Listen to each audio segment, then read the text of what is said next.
In other words, the ways of animals I identify with more than I do with the ways of the humans. Humans are pretty stupid. Humans won't survive. Humans ain't going to survive. Not the way they're going. Think they're going to destroy themselves? Yeah, definitely. They're going to destroy every fucking thing. They're destroying everything. See, people don't realize how many...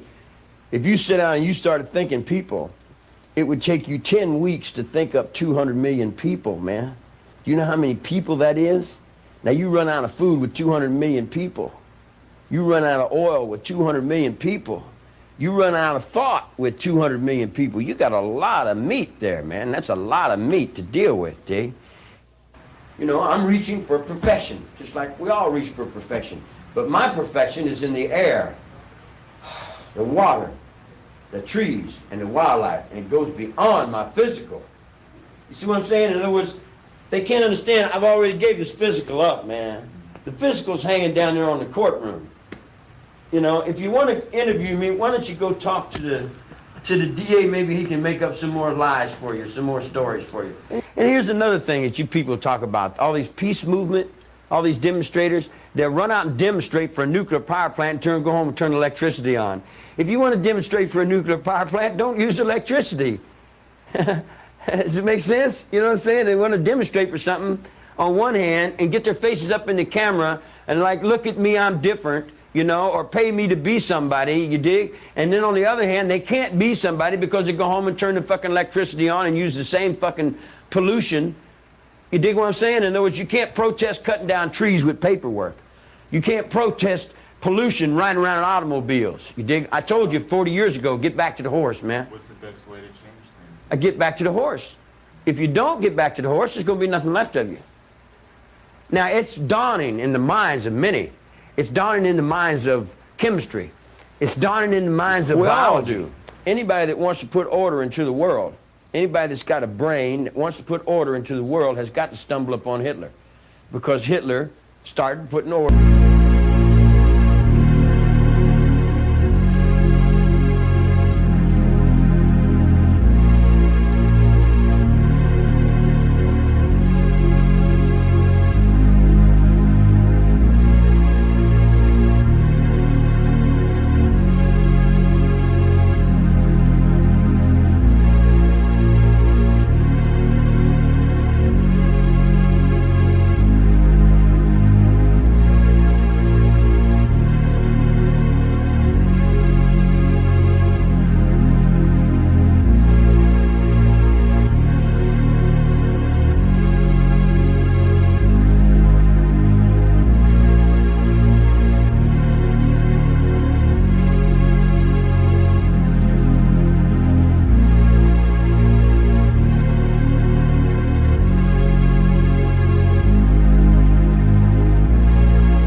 Hey, what's up, everybody? Welcome back to the channel. Gabriel's Trap House Games, coming to you live from Taiwan. And today's episode broadcast is dedicated to Snafu Snaps, man. Yeah, man. I had talked to him. I mean, ever since the interview, when he interviewed me, which was a lot of fun. Yeah, we text back and forth every now and then, and he had texted me yesterday. He was telling me to go up on OTWs, and I was, running errands, taking care of some family business, and I told him I would like call him when I get back, or see what's up when I get back. And I called him, and usually when I get on the phone, I use my headphones, and for some reason it wasn't working, so I went on the speakerphone. And my wife was right there, and when he picked up, when and Snaps picked up, and he sounded like he was in the hospital or whatnot, and yeah, he sound bad. I know if you heard him sound bad before, but he really sounded bad. Uh, he could barely speak, and the breath was like super labored. And even my wife heard it. It's like, damn, is he okay? He sounds bad. And he was saying, he's like, I can't talk right now, but he was like, you know, um,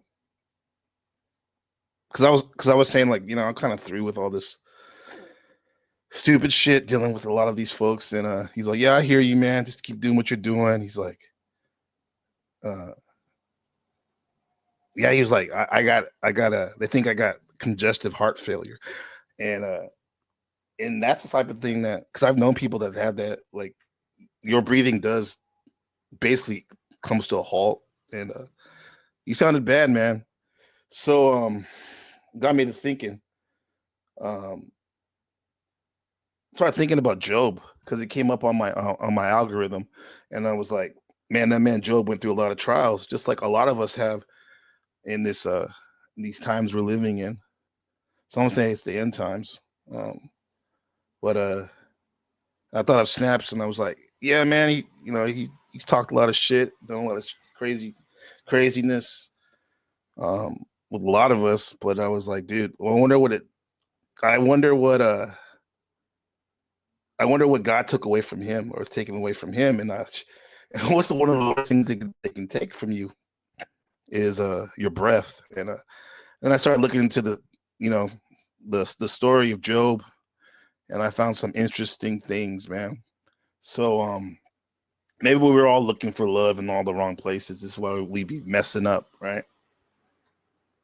But there is salvation. There is salvation. And so what's up, everybody in the chat? What's up? What up, Cynthia? I said, what up, Cynthia? Remixed it. Good to see you, my buddy James. What's up, bud? Joe Cool in the building. Yeah, I don't know, the title's wild, huh? Yeah, Book of Snaps, man. Today's show is dedicated to Snafu Snaps. Logical Spark. They have it on. Oh, you're talking about. They have it on Buy or Rent. Um, talking about the great movie Urban Cowboy. All right. A lot of us, some of us here are urban cowboys here. So let's get into some of these this book of Job real quick. Let's see. Oh, that was interesting. We had Uncle Charlie in the beginning speaking on his take on what's really going on. If you know, you know. So after seeing this, some say hearing the story of Job, you'll never doubt God again. This is a timeline of Let's the most. let's see how it relates to what you are doing in your life right now. Right? It's always trying to bring it back to what we're doing right now. Because who was Job? What happened to Job? He got afflicted, right? He was a man described as blameless and upright, and he had everything. He had wealth and he had family, and then he lost it all. And it wasn't because he did anything wrong, but it's because God wanted to put him to the test. The devil wanted to put him to the test. The accuser, Satan, right? So the story starts off with Satan accusing Job. And let's see what's really going on with the story of Job and how it relates to us. What's going on, Rude Mudcrab?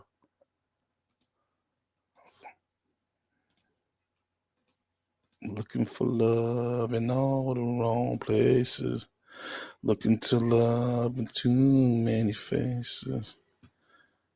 Well, Dreaming on, hoping to find a friend. This in is a love. timeline of the most misunderstood book in the entire Bible, the book of Job. It's unlike any other book in the Bible because it answers the question, if God is so good, why do innocent people suffer?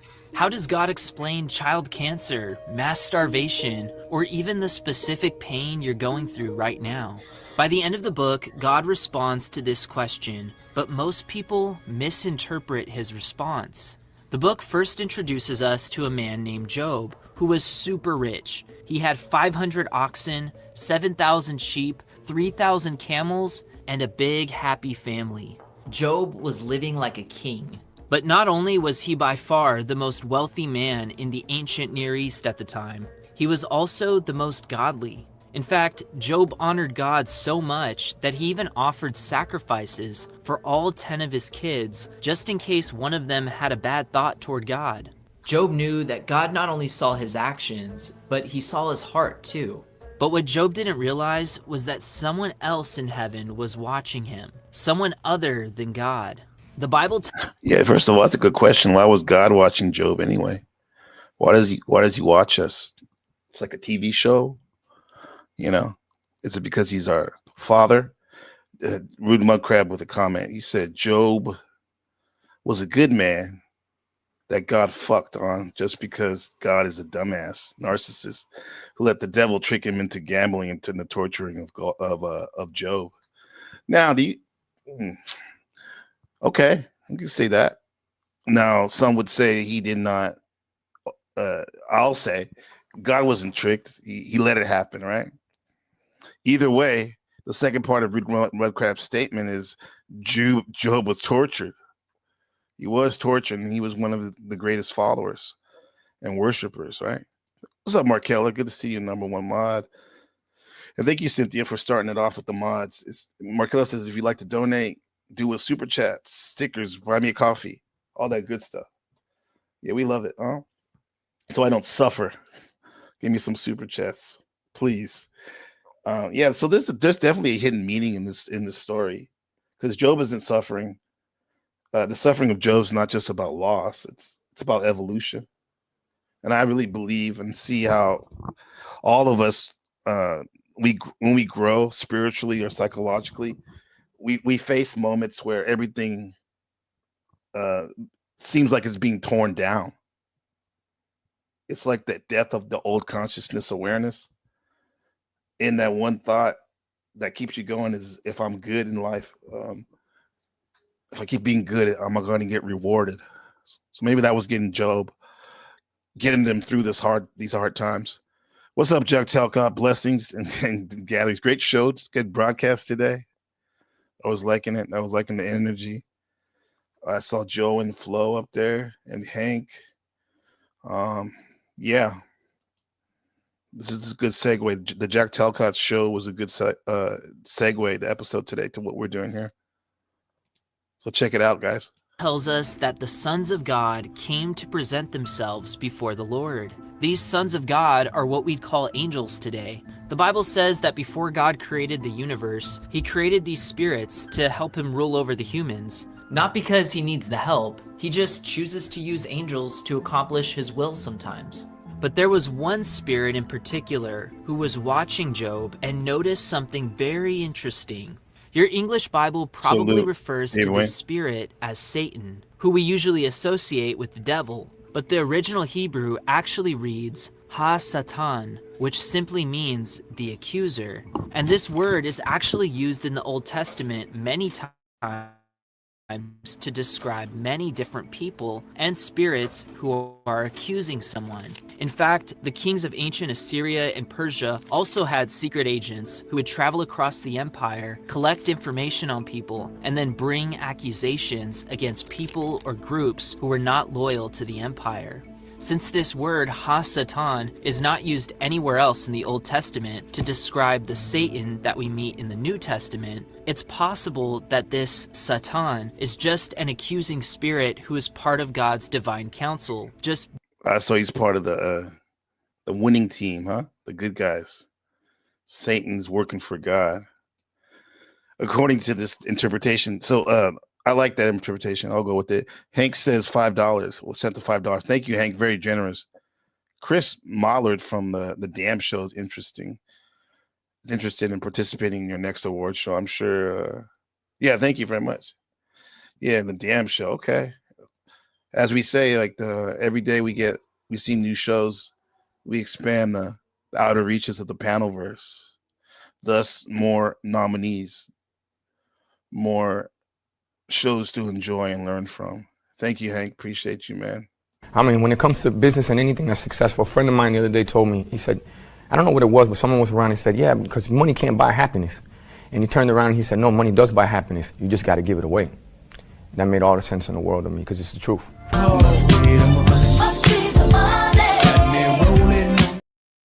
It must be the money keeps us going. It's like points on the board. But you know what else is points on the board too? Rebounds, we'll say. When you guys leave these great comments, appreciate the comments and participation.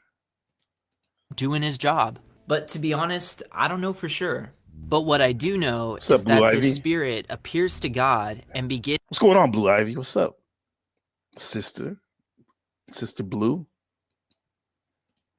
to accuse Job of only serving God because of all the riches God has blessed him with. So the Satan asks God, stretch out your hand and take away all that he has, and Job will curse you to your face. And God agrees. Within minutes, Job's life fell apart. Enemies raided Job's oxen and camels. Fire from God burned his sheep, and a great wind knocked over the house of Job's children, killing them instantly. But instead of shaking his fist at God, Job fell to his knees and prayed a prayer that most of us would not have the faith to pray. Naked I came from my mother's womb, and naked shall I return there. The Lord gave, and the Lord has taken away. Blessed be the name of the Lord. But even though God was proud of Job for passing the test, the Satan wasn't impressed. So God gave him permission to strike Job with a disgusting skin disease of painful boils. Not Wow, man. only had Job lost Boils, boils. That's wild because the skin. We forget sometimes until we are afflicted with some type of rash or skin disorder that the skin is the largest organ in the body. It's just stretched out, and sometimes when you get these skin problems, irritation, it's nerve wracking, and you can almost lose your mind. lost everything he owned, including his 10 kids. His What's up? health was now declining fast. So the Hey, Wicked, good to see you. Bible says that Job grabbed a broken piece of pottery and scraped his body while he sat in the midst of the ashes. Yeah. Most people don't realize that what Job was doing here was actually pretty nasty. Remember all those thousands of animals Job had? Well, all of those animals had to relieve themselves daily. And what do you think they did with all of this? They would put it in a pile and burn it. This Thanks, was known Markel. in the ancient world as the ash heap. And this disgusting place was where Job went to sit and grieve. Imagine feeling so hopeless that all you can do is lay on the ash heap of your cattle's dung and scrape yourself with a broken piece of pottery. His wife wasn't very uplifting either. He sat in his ashes, right? Now, at first, I thought maybe this had like some type of medical therapeutic relief sitting in the dung heap. But man, this seems like when you're depressed and going through it, you just make it worse sometimes by just literally sitting down and not going out and moving around. And for example, going for exercising or going for a walk or seeing other people. You just sit in your shit, and that's what Job was doing. He was literally sitting in his shit.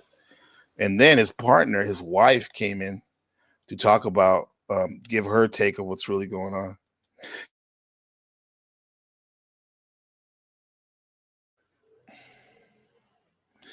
Now, Job was very faithful and a devout servant and of God.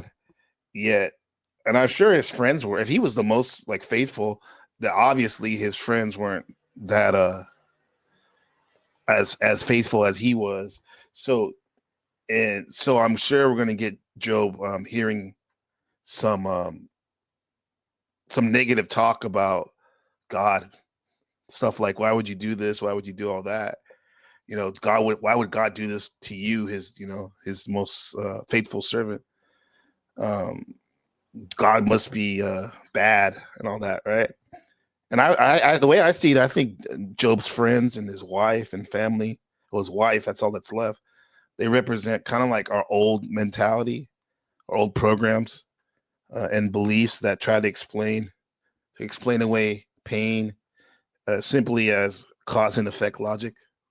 Some of y'all say karma, but it's cause and effect. And even still, we're going to see Job refuses those explanations because he keeps asking questions and he wrestles with God, which is reality, and with meaning in itself. So let's see what's happening. She simply told her husband to curse God and die. But his wife wasn't the only one who tried to give Job advice. Job had 3 best friends who traveled from far away to mourn with him and offer him some comfort. But what they actually said to him is pretty shocking. The first 7 days, they simply sat in silence while Job grieved, until Job began to curse. But he didn't curse God. He Some of the best things you can do, right, for a friend is to sit with them. I know when Snafu was when he was like coughing up his lung and couldn't breathe, I didn't know what to say, so I didn't say anything. I just listened, and if I did said something, at the end, I just say, heal up, man. curse the day that he was born. And the way he does it is kind of strange. Listen carefully.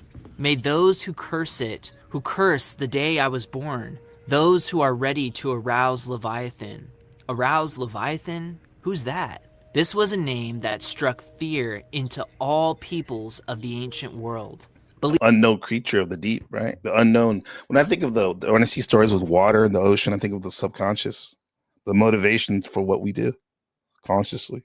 Believe it or not, this sea monster is actually the key to understanding the entire book of Job and answering our question, if God is good, why do innocent people suffer? Which is why God himself spends a bunch of time at the end of the book talking about Leviathan. What's crazy is archaeologists found something super weird at the location of Nippur. Here they found an incantation bowl shaped by Israelites who were being held captive in Babylon. And on this creepy bowl were written magic spells. And you're not going to believe what one of these spells said. I enchant you with the conjuring of the sea and with the spell of Leviathan, the sea dragon. Crazy, right? What Job is saying here is that he wishes that these sorcerers of Leviathan would have sent this beast to destroy him while he was still being born, so he wouldn't have to go through all the intense pain he was feeling. But right after Job... I heard Tupac say that, why was I even born in some of his songs? I don't know. Have you guys ever felt like that way? We're hurting so bad that you were like cursing God. Why was I born? Or your parents? Job says all of these horrible things about his birthday. One of his 3 friends, Eliphaz, speaks up, and he starts talking to Job about lions. He describes a A few times, man. You must have been in a lot of pain. That's wild. I'm glad you're making it through, sis. powerful, fierce family of lions who could conquer anything until the young lion's teeth are broken. The strong lion dies because he can't find any food, and all the lion cubs are scattered. When I read this for the first time, it seemed like the most random thing to say to a friend who's suffering. But Job knew exactly what Eliphaz was trying to say. He was comparing a powerful pack of lions to a powerful but wicked family, Job's family.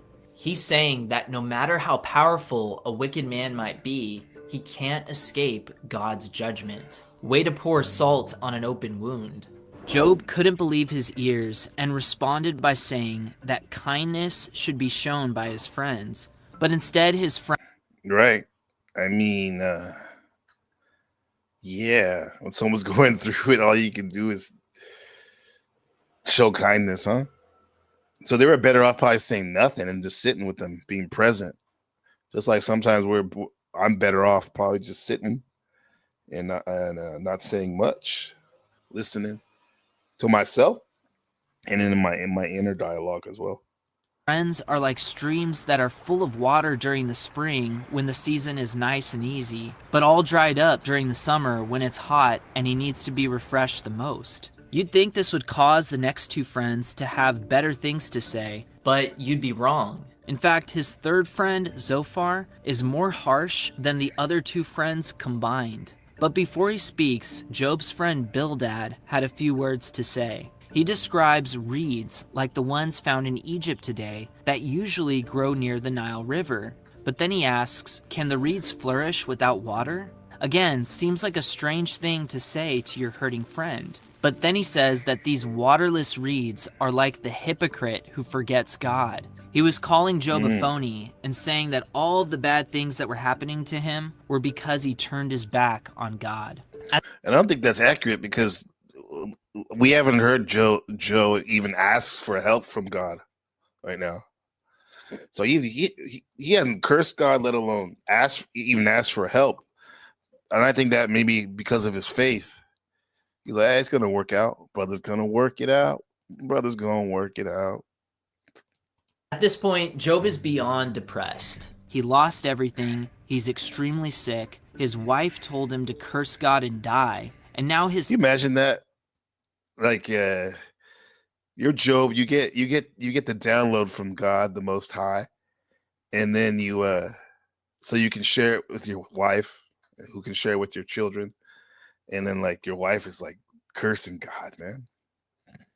Man, you gotta even be stronger. That's like sleeping with the enemy right there. But I can understand why she's doing that, to see him, to see how much Job loves the Lord, and her seeing the Lord as she sees it, her and Job. Three closest friends are calling him an evil man who deserves all the pain he's experiencing, even though he was innocent. What would you do if you were Job? Yeah, what would you do? It's like God. No, at this point, we don't even know if he lost faith in God. I mean, he hasn't said anything, so we'll assume he hasn't. But then you're going through the worst times of your life, and all your friends are telling you, you deserve this shit, all this what? Man, that's what I mean. Like those old friends, they represent your old beliefs, your old programs, especially when you're trying to evolve into something new, because that's what loss is. You got to lose something to gain it, like growing pains. Experiencing, even though he was innocent. What would you do if you were Job? Job did what many of us would do. In his anguish, he falsely says that God mocks the despair of the innocent. So he broke down, right? He said God falsely says that God mocks the despair of the innocent. And he laughs at the plight of the innocent. Okay. He says that when a land is taken by evil people, God blindfolds the good, righteous leaders so they can't defend themselves. Job was saying that God not only allows evil, but God is unjust and even causes evil to happen. Yikes. By the way, God is watching. It's kind of like what his friends were saying, huh? And his wife, more or less. This whole thing play out. All his old beliefs were saying that. But even though Job says these harsh things about him, God doesn't strike Job with lightning or even rebuke him. In fact, you're going to be shocked at what God says about Job later. He said he didn't even strike him with lightning. Damn. There's almost nothing to take away from him at this point, except his life. Jack Tucker said, that's precisely what's happening with me. My friends blamed me, and my faith grew, right? You made room for your faith to grow. You got room. What's going on, Dub? Good to see you, bro. After I found confirmation in the verse of the Quran that mentions Abraham wrote some things. Now we have the Dead Sea Scrolls, the book of Melchizedek, which was given by Melchizedek. Okay. Yeah. Hit the thank you, Wiccan. Beautiful. Be sure to turn your notifications on for the NPC 2025 awards show. Streaming live January 3rd, Saturday in the wilderness of North America, 9 p.m. Eastern. It's going to be a good one. We got some new awards too. And you know what? Definitely, 'cause since AI has been such a factor in the panelverse and beyond, we're gonna have some very very cool categories for AI music, AI videos, yeah, AI thumbnails. It's gonna be great. Thank you. We can check it out. We're gonna get to that in just a sec, but first, I wanna say thank you to today's sponsor, Incogni. I don't know about you, but over the past few years, I've really, even if they do have a leak, my name isn't even on the list. My viewers a pretty insane deal. Go to 50% off and get your personal data off the market. I'm gonna tell you what Job's third and harshest friend says to Job in a sec, but it's important to note that what we've covered so far is only part of what Job and his friends say to each other. They actually go back and forth multiple times throughout multiple chapters of the book of Job. And Job's responses really give us insight into the emotional roller coaster that Job was on. Sometimes The heart will harden. Dave Wayne says the heart itself will reroute an artery when it's blocked. Yes, you're naturally hard-headed. Use it. Okay, yeah. That goes literally. Snaf's heart is going through failure right now, and metaphorically, your heart, which is your powerhouse, if it's blocked, if you can't see the good in yourself and others, God's gonna find a way, and you're gonna through you to find a way to open it up. Open it up, man. You only got so much time here, right? you can hear godly sorrow in Job's words, while other times you can hear loud, unfiltered anger. And this definitely comes out after what Zophar tells him. He basically calls Job an evil, greedy man who swallowed as many riches as he could until God caused him to vomit them out of his belly. Zophar believes, Damn. I mean, he had the camels, he had the sheep, hundreds of sheep and camels. He had 10 children. that it's Job's own fault that he's suffering and that he deserves every bit of pain he's feeling. That's pretty harsh, right?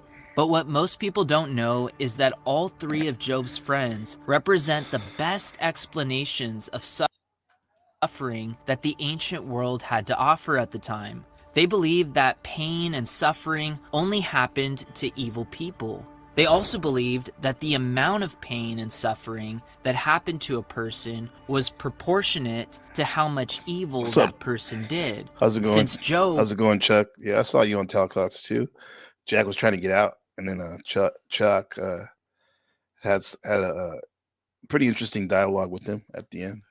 was probably suffering more than anyone in the world at the time, he must be an extremely evil person. The only problem was that Job wasn't evil at all. So then why all the suffering? This was the same question Jesus was asked by his disciples when he encountered a man who was born blind. Who sinned, this man or his parents, that he was born blind? Let me get back to like some dharma karma stuff. Under the Buddhist act, suffering from generational missing the mark sins. Blind. Who sinned, this man or his parents, that he was born blind? In the disciples' minds, this man's blindness had to be the direct result of someone's sin.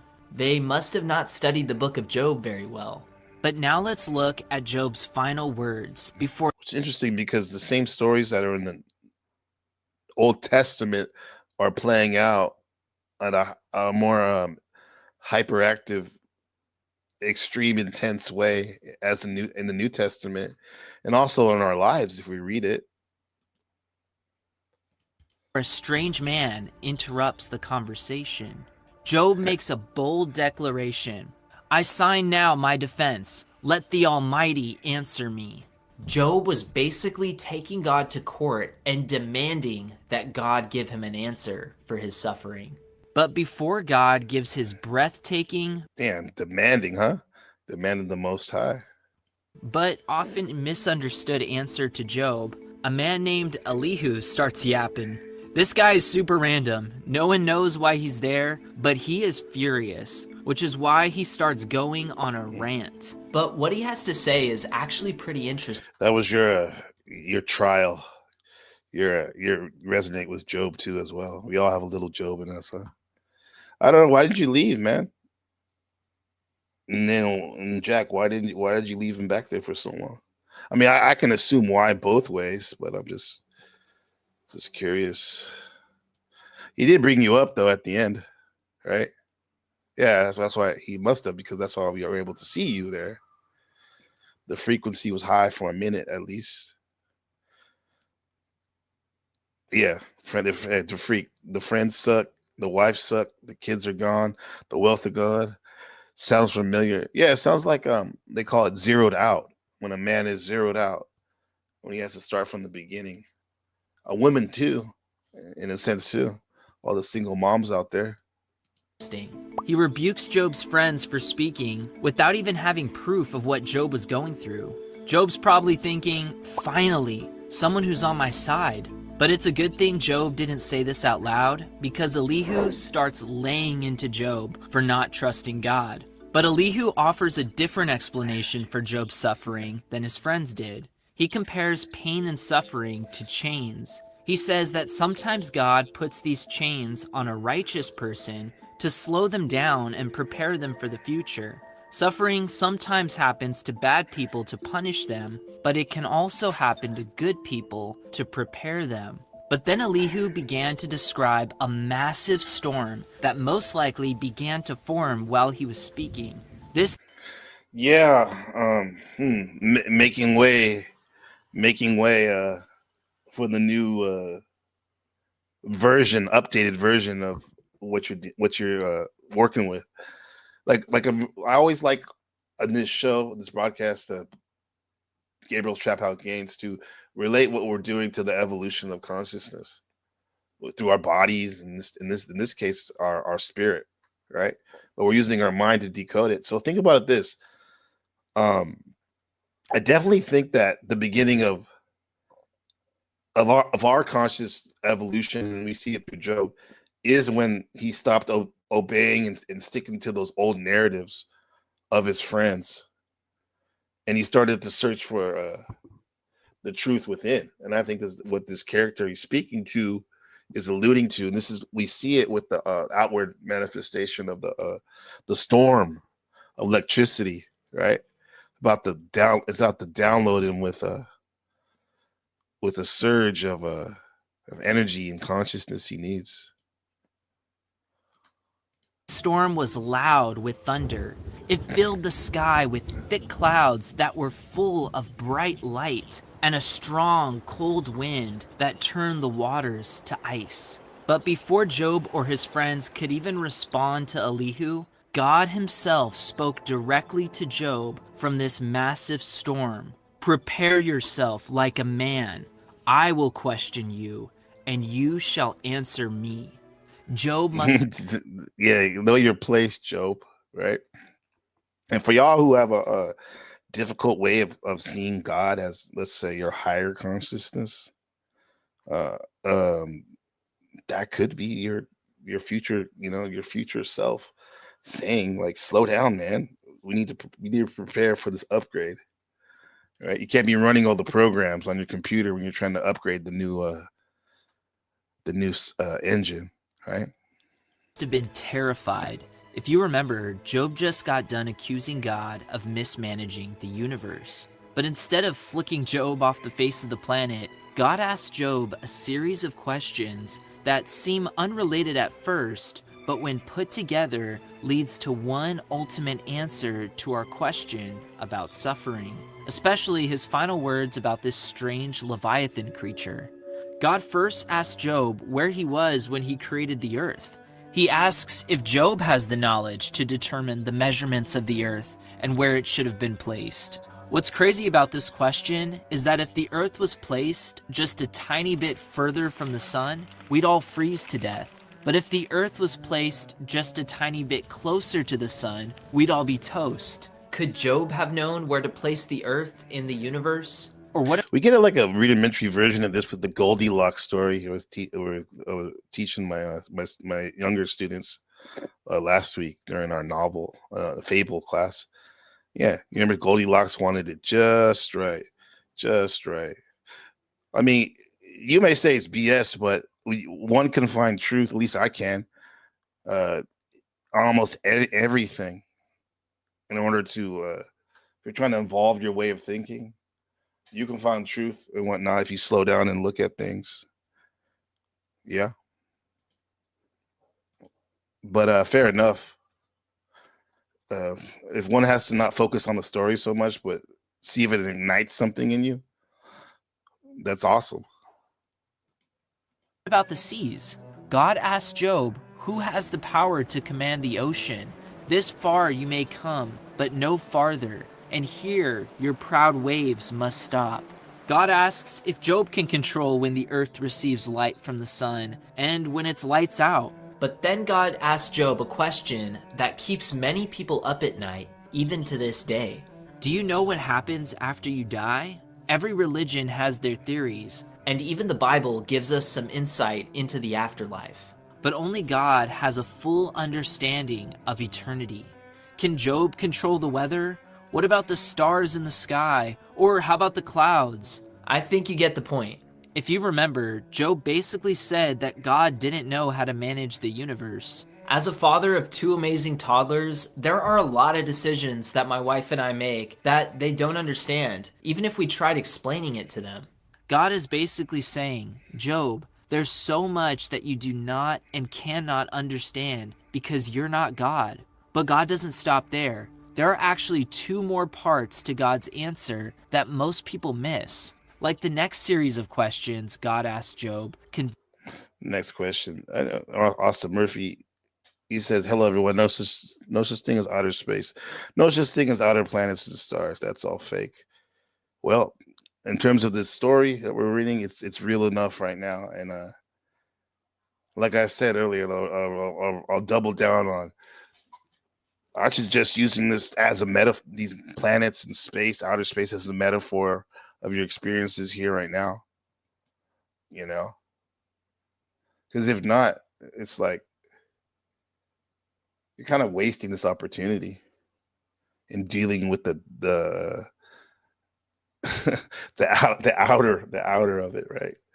When in fact, see what it says to you, man. If you just like let go for a second. Convey a message that is going to blow your mind. Let's go through them quickly.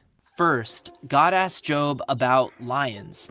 Job, can you hunt the prey for the lions or satisfy the appetite of the young lion? Or what about the deer? When, where, and how does this deer give birth? How do the young deer learn to survive after their mother leaves them? Or what about the wild donkey? What's his life like? Think about that. Yeah, you could meditate on this stuff a lot. Like, what the creator, the creation of the intelligent design. What was it thinking? Like, how did it come up with all these creatures and processes, and how it's all played out and how it all works together? Just our bodies in itself are amazing. How they regenerate, and do these processes without us having to do anything except keep it healthy. Job, do you know about the wild ox, the ostrich, the horse, or the eagle? You might be asking at this point why it feels like the book of Job just randomly turned into an episode of Planet Earth 2. One of my favorite shows, by the way. David Attenborough is the greatest wildlife narrator ever. But it's still not better than God, which brings us back to the question, why did God take Job on a virtual tour of the animal kingdom? Seems kind of random. But it's actually not random at all. God just got done showing that he's the one who created the universe. So Job might want to consider that God probably knows a little bit more about managing this universe. But here, God is showing Job that he sees everything that is going on in this beautiful world he created. Kind of like how in that chart, like Job sees it as well. If we're all aspects of God, this is Joe seeing I would see the most highs in the middle too, right here, in a sense, looking at all these things like that, witnessing it, because I see God as basically saying there's more going on here than your mind can grasp, and it's not necessarily a punishment, although everything that's happening to you is more of initiating you to see what you can take. Yeah. What they call that ego consciousness. Needing control and fairness and reason. And he's going to a cosmic consciousness, realizing that he's part of something much greater. He's not necessarily figuring out how our life works. He's basically being awakened to life through suffering. He sees everything that is going on in this beautiful world he created. He knows when the lion needs to eat or when a baby deer is born. He even sees the eagle making her nest way up high, far above where any man could climb. So what's God's point? I think Jesus actually summarized this part the best when he asked his disciples, "Are not 2 sparrows sold for a copper coin, and not one of them falls to the ground apart from your Father's will? Do not fear, therefore. You are of more value than many sparrows." God was saying that even though Job feels like God has forgotten him, God knows what each of his individual creations are doing at all times and provides for all of them, including Job. But although these 2 truths are important, they still don't fully answer our question, if God is good, why do bad things happen to good people? God is about to share something pretty incredible with Job.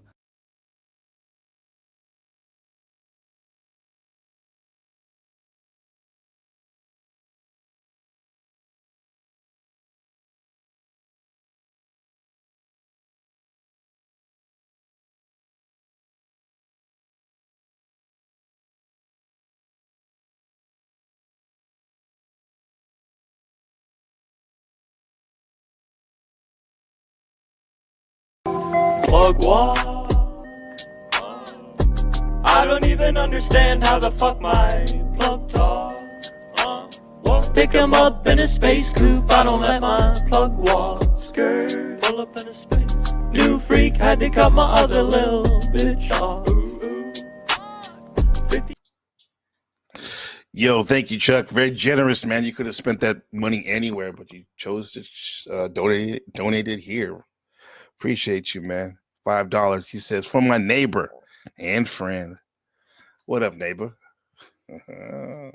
But before he does, Job finally responds to all of God's questions and basically says, "I'm going to shut up now and let you do the talking, God." So God asked Job, He learned, he surrendered. Surrendered to your trading, Job. "You condemn me that you may be justified?" In other words, Job, are you more righteous than God? But before Job can respond, God begins to describe a very unusual creature called the behemoth. And it's unlike any of the other creatures God just described. He eats... That's what I call my laptop, my computer here. The behemoth is huge, man. like an ox, but has a tail like the trunk of a massive tree. His bones are like beams of bronze, and his ribs are like bars of iron. Some have suggested that this creature is a hippopotamus, but even though hippos are pretty tough creatures, I don't think anyone would describe their tails like a giant tree trunk. Others have said that it's a type of dinosaur. Whatever it is, it's not something that any human could defeat on their own. But this creature is nowhere near as terrifying as the next creature God begins to describe. In fact, God spends an entire chapter describing this creature, so you know it's important. This beast is a massive sea dragon called Leviathan. This creature has terrible teeth all around, rows of scales tightly sealed that can block any sword. Arrows feel like flimsy straw against this God-given armor. Leviathan is also an extremely fast swimmer. Oh yeah, and he can breathe fire while smoke comes out of his nostrils. He is king over all the children of pride. Lay your hand on him, remember the battle, never do it again. What most don't know about the Leviathan is that this creature has been referenced in many ancient cultures, not just the Israelite culture. And every time Leviathan is mentioned in ancient texts, he is a representation of the chaos of life. Just like no one can control or tame this creature, no one can control or tame the chaos that shows up in one's life. Sometimes Leviathan shows up as raiders, stealing all your cattle, while other times it's that unexpected call from the doctor that the cancer is spreading. God is saying only I have the power to bring justice and order to this crazy, chaotic life. But for now, it serves a purpose that you can't understand. That's probably not the answer you wanted to hear, but the truth is, it's only half the answer. After God finishes questioning, Yeah, man. So many ways to interpret that. But Neville Goddard, we were talking about him yesterday, the Christian mystic. He sees God as the imagination. So anytime the word God is mentioned in the Bible, he's referring to the imagination, and Jesus as well. So with that said, I would think that fast forward, that would be like your thoughts create your reality, and the chaos of life is kind of like the context that you work that creation in your mind and your imagination. Job about the Leviathan, Job responds to God with these incredible words: I have heard you by the hearing of the ear, but now my eyes have seen you. Therefore, I abhor myself and repent in dust and ashes. Even though Job didn't deserve it, God restored everything back to Job and blessed him beyond his wildest dreams. You blessed him, huh? Hey, what's up, Joe Cool? How's it going? Pepe, what? You didn't keep me backstage? What? I was told to drop you. Right. I was paid to drop your ass. Yeah. How's it going, man? I was doing well. I was going good. I saw at the beginning. I love the book of Job. It's one of my probably two favorites, that and Ecclesiastes. And I had a bunch of phone calls to make. I'm going out of town, so that took me a while. And Blue called to tell me, you better get over there. He's talking about good stuff because she knows me. I haven't heard it, but so I told her I was going over there anyway, girl. No, she was right. I appreciate it. I was happy when I saw her, man, as always. And, she said hi in the chat. Yeah, you said hi. Yeah, good. And I was because I mean, this is a preemptive show because I started off talking about how this show's called this broadcast is dedicated to Snafu, and I know a lot of people have their issues with them, and and I don't co-sign a lot of the stuff I heard him do. However, but like in the last couple of weeks, I developed a dialogue with him and somewhat of a relationship. And I had talked to him yesterday on the phone, and to make a long story short, he sounded like he's dying literally right now. He's in the hospital. I saw him in that hospital, and I'd be worried. I know he hops on panel and do the poto pego stuff, whatever he be saying, but I've been worried about him too. Yeah, he was talking about congested heart failure. I think you might have that right now. You know how hard it is to breathe and catch your breath. I know, when you're going that's through what that it was. Like I've heard him bad before, but this is the worst. Even my wife heard it on the speakers. She was like, "Damn!" And this just when I changed my view about him really was like a couple months ago when he started talking about his daughter. Yeah, and the relationship he had. I was like, "Oh shit, man! This is here's something what I can relate to." I don't mean to, not give your comment due respect there, but I got something similar where I found out what he was. He had did a freestyle rap, and I heard nothing but negative shit from him. And someone played one of his raps, and I saw his heart, and I've been a fan ever since. Yeah, that sadness track, that sadness everywhere. I don't remember what it was. I was like, he's a good guy. Yeah, I don't know what it is. I clicked something in him where we talk normal, like me and you talk, which I would have never thought when I first met him, because he came at me before, like the first time I met him. But same, he jumped me. He jumps everybody through the gate, though. Yeah. Like I said, the song I played earlier was from Urban Cowboy, the movie with John Travolta. I remember that movie. Yeah, in that song, looking for love in all the wrong places, looking for love, too many faces. Yeah, that song, and I was relating it to him, and then me, in terms of like all of us, like we look for different types of love in different types of situations, and sometimes it is the wrong place. You know, and it causes us to act like wild, bro. Like, and yeah, and that would apply in your real life and YouTube. I did that shit all my life. no, Well, most of my life. First part of it, certainly with gangs. Right. It yeah, was just, just that love and acceptance bullshit. That was the wrong place.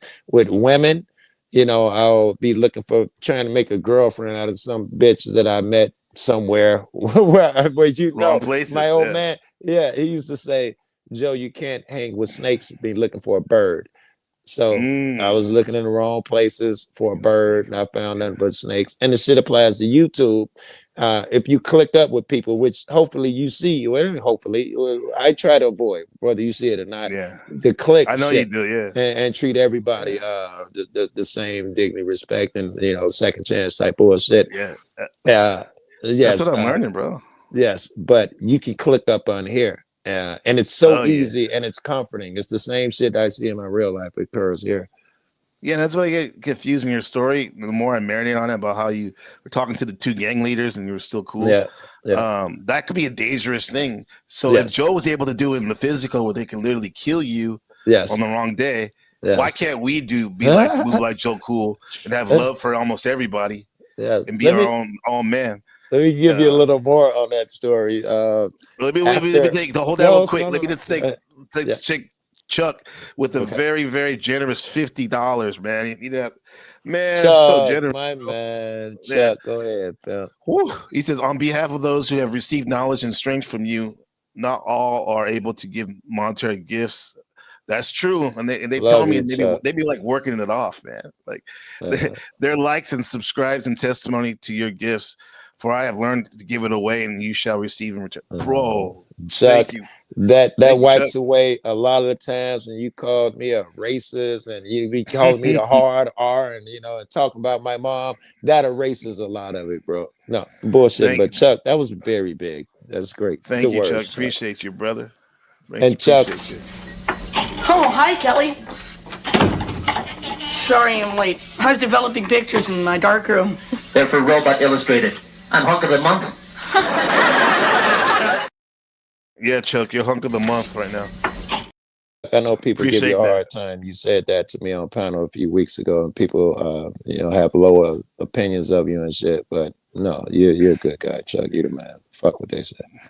Oh, he says he's gonna call ice on you. He's still sad right Fucking prick.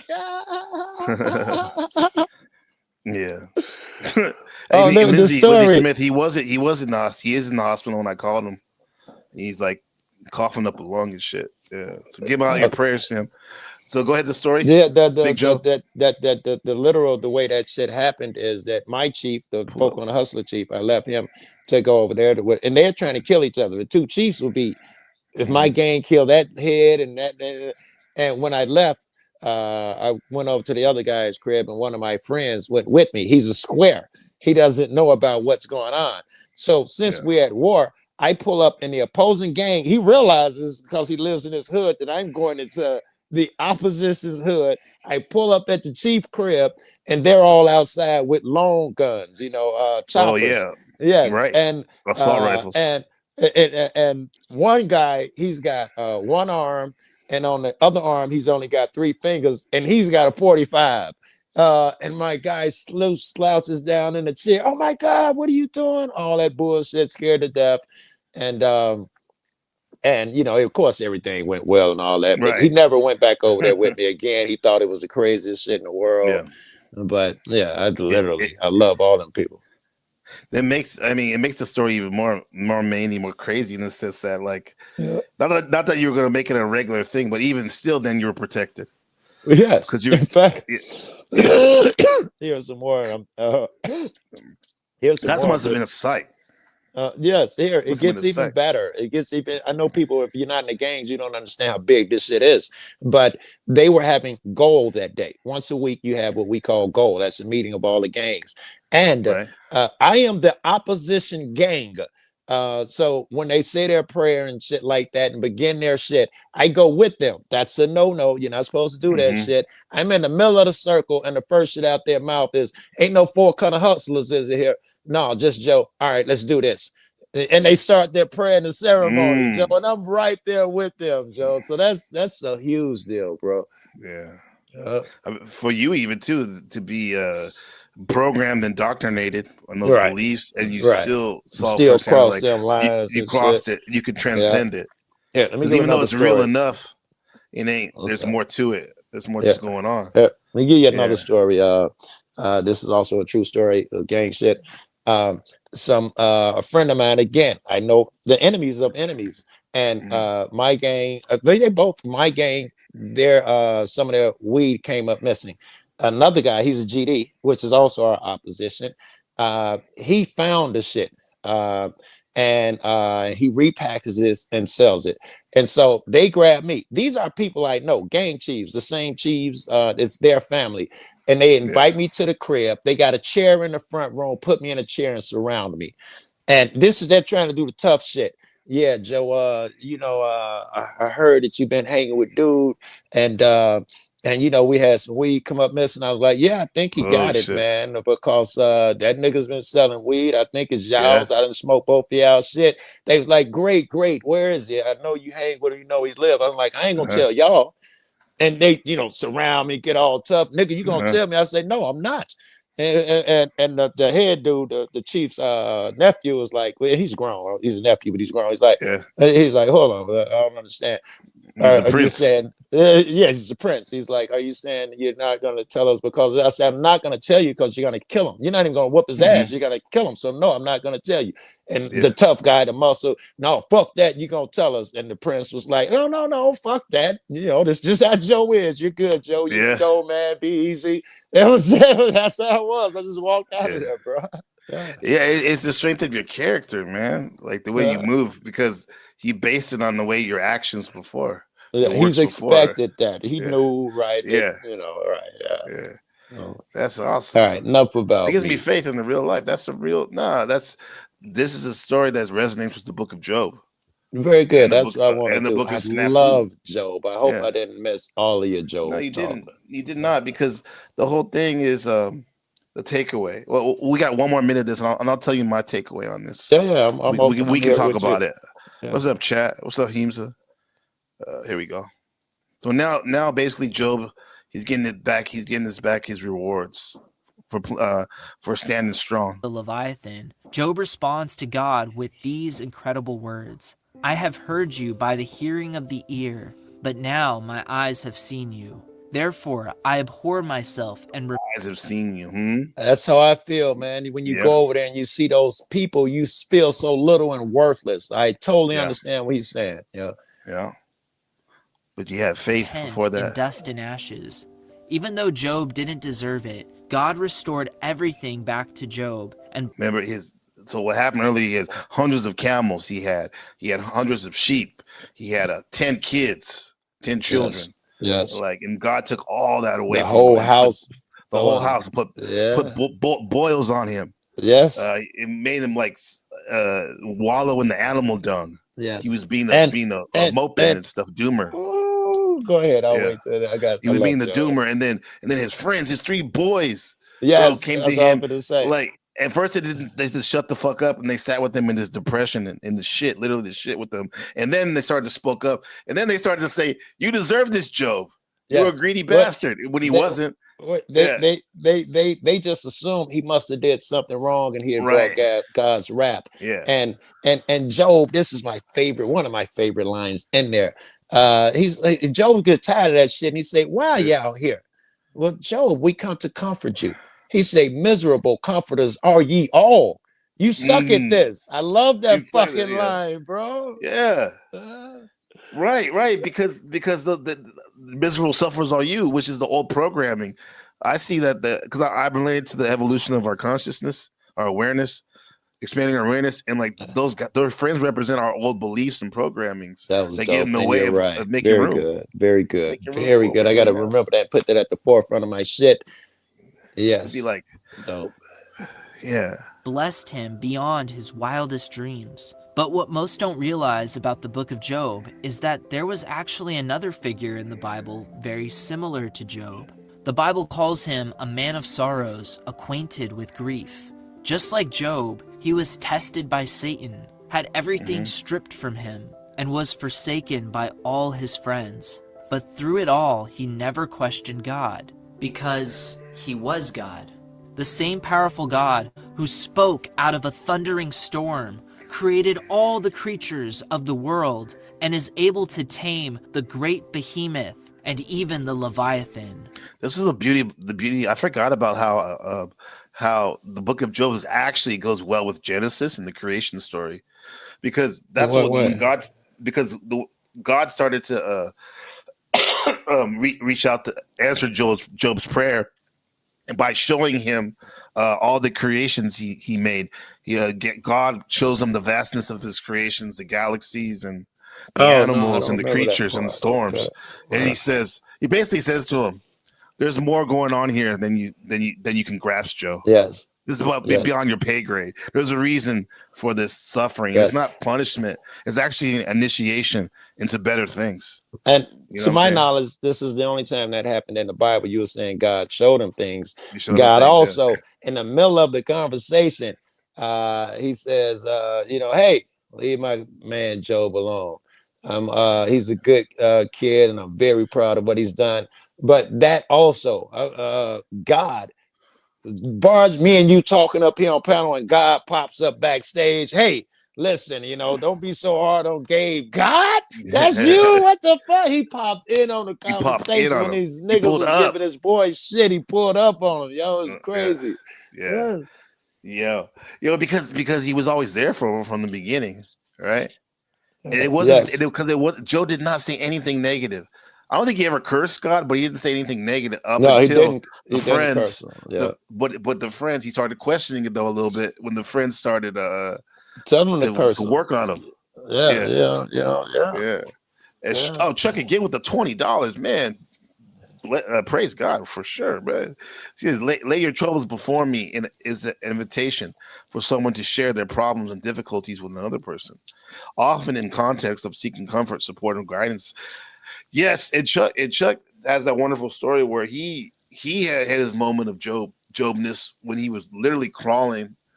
I remember he said it on his at work, and he was hurting bad with his alcoholism, and he just somebody asked him, a coworker, "Are you okay?" And that's all it took, man. Mm, That was the invitation that that's changed Chuck's life. dope. That's It dope. changed his That's life. so Are you dope. okay? How how rare is that, man? I remember like a Yes. couple months ago, I asked Snafu Snaps.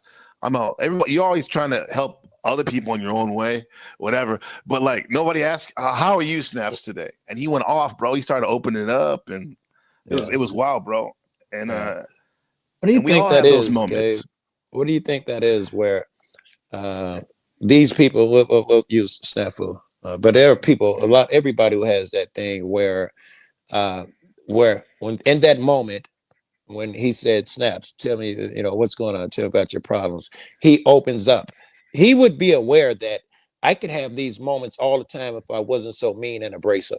And I'm not just Right. talking about Snafu. Everyone Everyone. who's in that situation and they get that moment, you could have more of them if you didn't take, every advantage to shoot a shot and get a gotcha Exactly. moment or treat people shitty. I wonder if Yeah. people, why don't they reconsider? And or do they reconsider? I'd much rather have this conversation with you, Gabe, than be chasing you around the internet. We sniping each other. Mm-hmm. That is, I couldn't live like that. Smutting each other, as Kevin would Yeah, say, smut running each other like a smut marathon, running, like get my never get stops. back.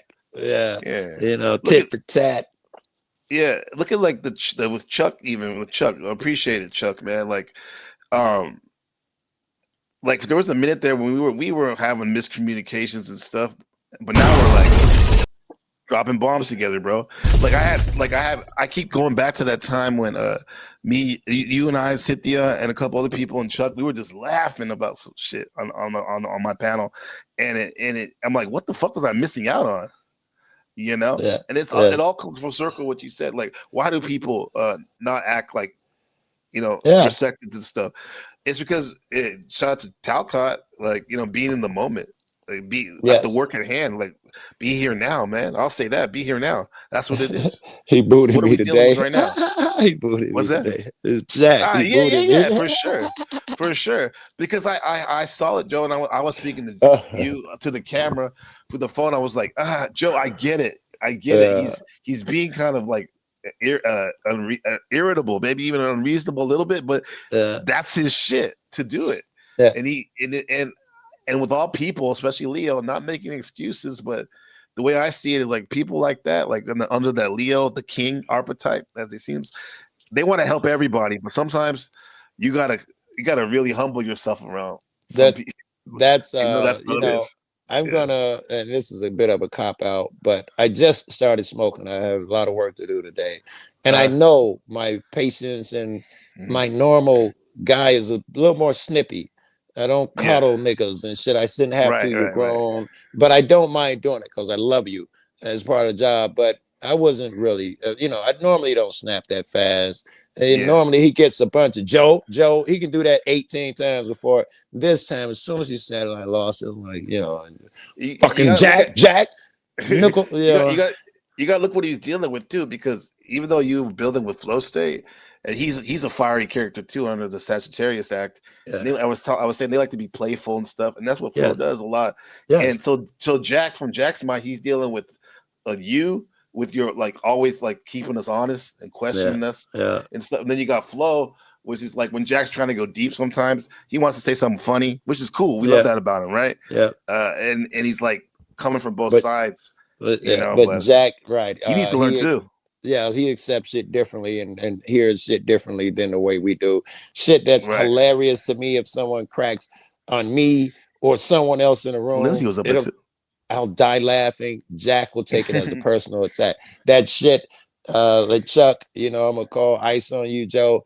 Funniest shit in the world to me. Someone say that to Jack.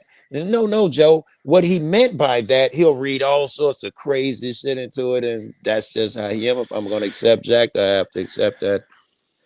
Yeah, no, everything's an insult to him. Mm-hmm.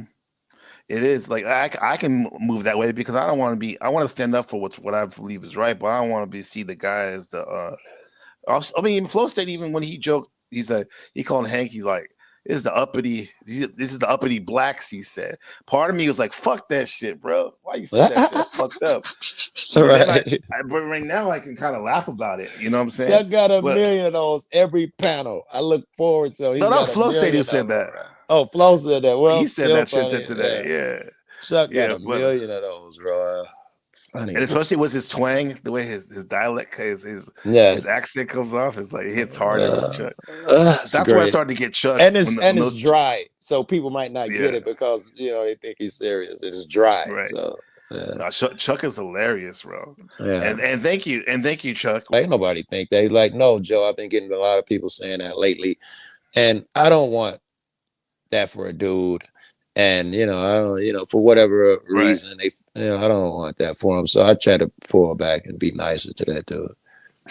I know if you want to, you can take out everybody. Bam, bam, bam. You got that quick wit, intellect, and just also that darkness about you that's in there somewhere. That dark conniving shit I used to live. That was my job when people fuck up. I was the guy who would come to your town, sleep under your porch, and catch you coming out the house. So I used to come up with many conniving ways that when I come into town, motherfucker like, fuck this red nigga only even here because somebody gonna get hurt. That shit, that's there too. But I don't want to be plotting and scheming on niggas. Fuck that. And I really truly believe in how nasty you or anybody else can be. There's the other side of the light and the beauty and the love that on the other side too. Yes, so, like Snafu, to bring it back to what we were talking about, as mean as he is, he's a big cuddly baby and I love him. Yeah. Now exactly. Now if you're gonna watch that, he's a Leo too. That's another thing, bro. Because he needs respect too, but he got to give respect. Cynthia, she saw that in the interview. He's like, damn, Snaps is so excited. Like if y'all watch that interview he had with me, that's a classic right there, bro. Not only that I got to get my shit off, my narrative better than I ever had before, but Snaps, the joy he had, it seemed like when he was answering and being so generous, like a true Leo, it was great, man. It makes me happy. I've seen him like that a lot lately. When I first met him and Wizard, them, all of them niggas was out of their fucking mind. Yeah. I'm so glad I got to see the other side of Wizard. I'm finally just getting to see where Snafu can have regular Right. conversations with people. It used to be he could only have them, you know, in Chuck and Paul's room with certain people. Now, Right. even with his Now enemies, he can, you know, have a You cupcake, conversation as he back and says. forth. Yeah, man, it's good to see that You side know, of him, man. and I think it's because he's literally being worn down. He's being Interesting, worn yeah. down. Yeah, he's being Interesting. worn God down. has a way of Yeah.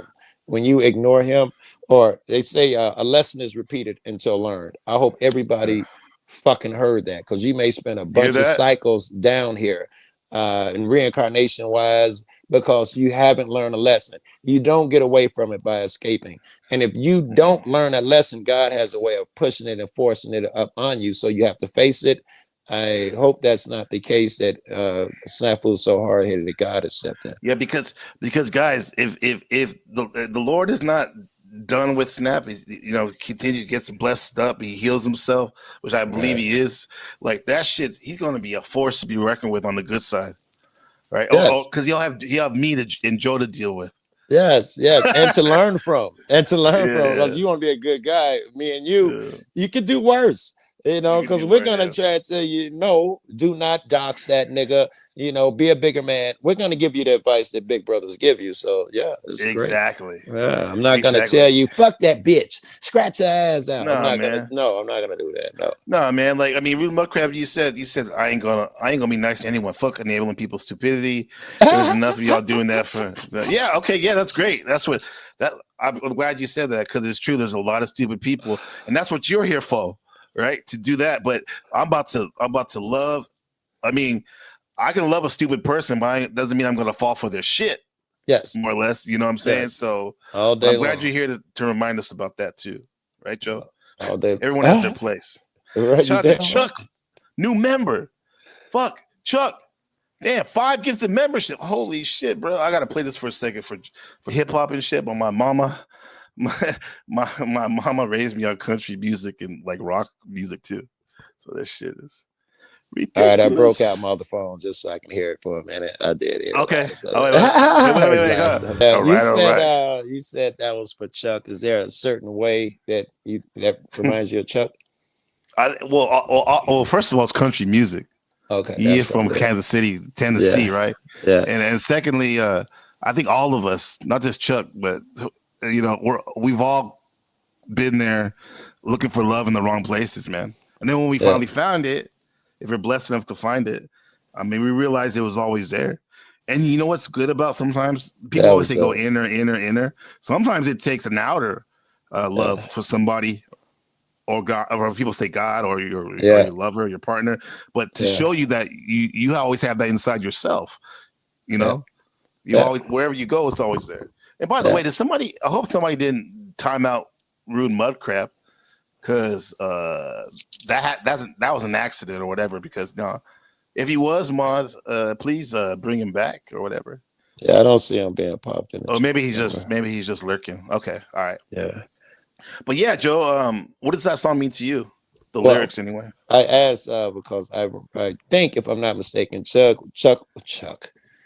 was with this chick for a while, maybe in his wife. I don't mean to belittle it. And now he's single. So I was wondering how he felt, if he felt like that was a bad investment of his time or a good investment of his time. I was just curious about that. If he's no longer with that chick.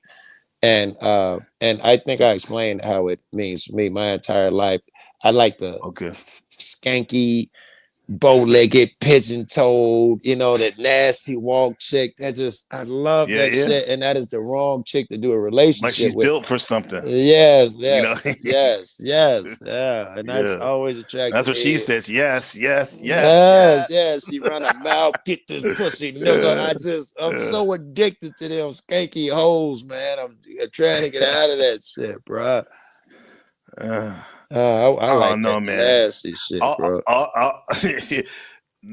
She's my sister. No, the women I've seen, the 2 women I've seen that on that you've had a history with, man, those are baddies. Those are baddies. Blue IBB, the one, and in the Yeah. Colorado one. Yeah, man. Yeah, Like, the whew, Phoenix is God bad, damn, and she's like her feminine energy is so Mm-hmm. feminine, right? I hadn't had that. She's the most feminine chick I ever been with. Is that Yeah. girl?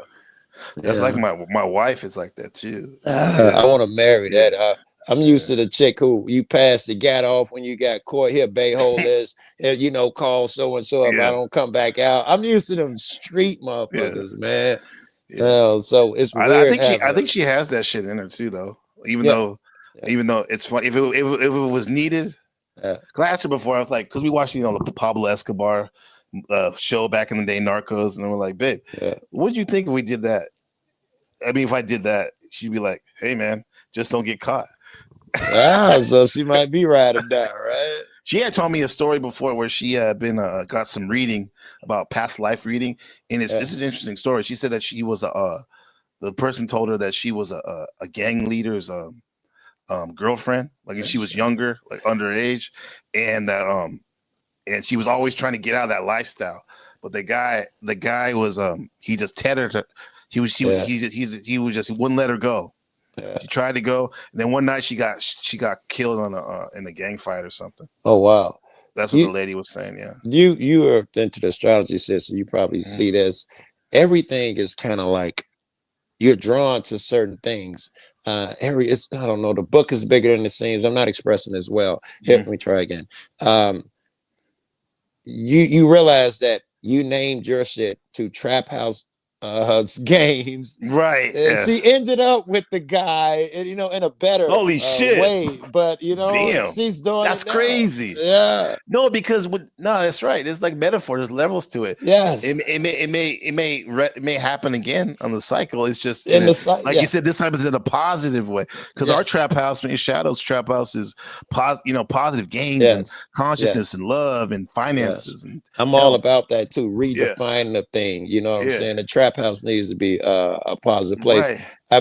I'm glad you said that, OG, because I was like thinking like I don't know about this name, man, because but fuck it, let's reinvent it. Understand it takes time because of what you did. You're gonna come with certain connotations, like me dragging around nigga in Sarah's room. Yeah, it'll be accepted some places and not accepted others, bro. Just other places it will not. Yeah, and then you and Blue Ivy. That's my road, dog. Yeah, she got my back. But your conversations about we've been talking about, basically handcuffing them, or meaning not literally handcuffing in the bedroom, guys. It means like being very, very restricted in your partner, your partner, what they do and stuff, the freedom. And I had to think when my wife told me that story is, even though I told you the way I think, the way, it's just me and her, I still don't want to be like that gang member. Yes. That past life that was like bounding her to you whatever. You could not because you're a loving dude now, right? So even though you have the certain cyclic part in you, it couldn't manifest in that negative way. It could still manifest, but it couldn't manifest in that negative way. So you couldn't do anything to hurt her at this point. So whatever things swell up in you, I'm sure that they will present themselves in a positive way, like the controlling shit. It wouldn't be, in a negative way. I don't know how you control a motherfucker in a positive way, but I'm guiding them, just like there changing the language, changing the language, guiding, protecting. Joe, get my $300 back when you visit her. Oh shit! God. Damn, Chuck. Damn, Chuck. God. Chuck. God damn, Chuck. I'm not even gonna mention that with Chuck. God. That was diabolical. What up, Shadow Buddha in his Corvette? He says, I like my women like my C6 Corvette. Horrible interior for the cost of the car, but super sexy car. Super sexy. Yeah. Not durable, not he likes the comfortable, baddies. but it looks good.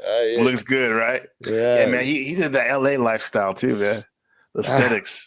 That's I don't think he likes that tatted up 90s stripper body. Buddha, I'm trying to head you off in that direction. I'm trying to leave that direction myself. The bitch with the tattoos and the fucking what do you call when you take the kid out the cut on their stomach? A lot of these. Oh, no, you say with the what do you with the call that? incision, Yeah, with the the incision. cesarean scar. Yeah, with the C-section scar. You Yeah. know. Yeah, leave them hoes alone, bro. No, you be telling me though. I mean, the reason why I fuck with them is because usually I only most of my closest friends are married and have children. He's a quick bit younger than me, and he has the mentality of like very mature in the sense that even though he's single, he's open to he wants to have a family someday, right? Yeah. And he was telling me about these apps. A lot of times the women like they'll flat out say on the app, "No way, I don't want to have any more children." Like, That and it's means like nothing. yeah, right. That's what I was trying to think about. It may be just words, right? It's always just words. Every chick that you meet didn't she tell you, "Oh, I don't fuck on a first date," or "I don't suck Yeah, that's dick." true. 5 minutes later, you're in the car, bouncing her head. Every chick, "No, I don't date athletes. I don't date YouTubers." That shit means nothing. Whatever the Yeah. fuck, their actions will say. Actions, yeah, you go by a person's especially in general, women like the actions and the words, man. Look at someone with Dr. D Head would think like this. What's up, Head? He said, Gabriel Trap House Games, the layout of your screen with those two eight balls looking through your thumbnails and your avatar in the background makes it look like you're peering through a set of nut sacks. Oh my It does kind God. of look like that. Oh my Wow, it's very God. graphic.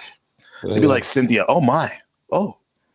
I don't see the eyeballs and nut sacks. What the fuck? Oh, I see. Oh my God, that was a stretch. D-Head. I That know, was man. a stretch. Well, his name is D Head. You would see that, right? Jesus. Look at I Lindsay wouldn't have Smith. She saw says he that in drives a 100 Kia. years. Would you ever drive a Kia? What's up, Lauren? What's up, Ezra? Kia done came up, yo. A Kia. Kia ain't what it used to be, bro. My guy rented one and we went to Southern It was Illinois. nice. Oh my! I didn't know it was a Kia until he went into the office. He was trying to buy a truck, and I was out there alone. And I was like, "Oh my God!" It had the satellite. It's hooked up. It's an SUV. And I'm like, "Kia!" I had to get out and look. This is a Kia. Kia done came up, man. I know. Yeah, because before I was like, kind of gremlin pacery. I don't really like it. But the way I am now, bro, this goes with shoes too. Because I used to be kind of a shoe head, but not. Yeah. But with cars too, I'm like, bro, I can rock anything now. I can make I can make a bucket look smooth. That's as long as I'm driving and shit. Right? They Don't say matter, man. Clothes don't make the man. Men make the clothes. Right. That's the attitude that you got there, right? You don't feel a weakling, not you. But some people don't feel right unless they got their Gucci bag and their shirt. So if I get a scuff mark on my sneaker, it takes away my self-esteem. No, that's not the way it is. You can put on some old Chucks and a wife beater, and you can wear it well if you're a confident motherfucker. Right. It's all it's internal. Yes. The internal. What's up, Shadow Man? Man? Make the clothes. What's up, man? Man makes the clothes. Oh, he said, we are to Hawaii. That's a Bishop Magic Don once says it, Hawaii or something like that. I know that nigga, right? Because he's I know you do. That's why I mentioned him. Yeah, he's an interesting dude, bro. He is, and he's hard to understand. And motherfuckers say I mumble and shit. I can't understand a word of that motherfucker. Matter of fact, I might have told you when he opened up his church, I'd never been to church, and I was like, hey, this would be great. Go to the pimp's church. I stood in the back for, I don't know, 2-3 minutes, and I couldn't understand a fucking word coming out of his mouth, and I left. Yeah. I mean, that's a shame. I remember when I was watching we were watching the YouTube. I sound like an old person. The YouTube with my wife yesterday. The YouTube. And she is one of the people in the Poundiverse, and she was like, I can't even understand what he's saying. That dude's mumbling, bro. It was like, I get it, bro. And around here, the way I talk here to you guys is not how I talk among my friends. Actually, they're noticing that I articulate words. You can get away with such slurs. Man, I ain't on that shit, man. Been on them niggas Joe and get off that bull. Shit. Here you have to articulate your words and change the slang and all. You have to try so fucking hard. If I talk normal here, which I don't know if I still know how to do anymore, you guys would not understand what the fuck I'm saying. Now you enunciate, you're very clear.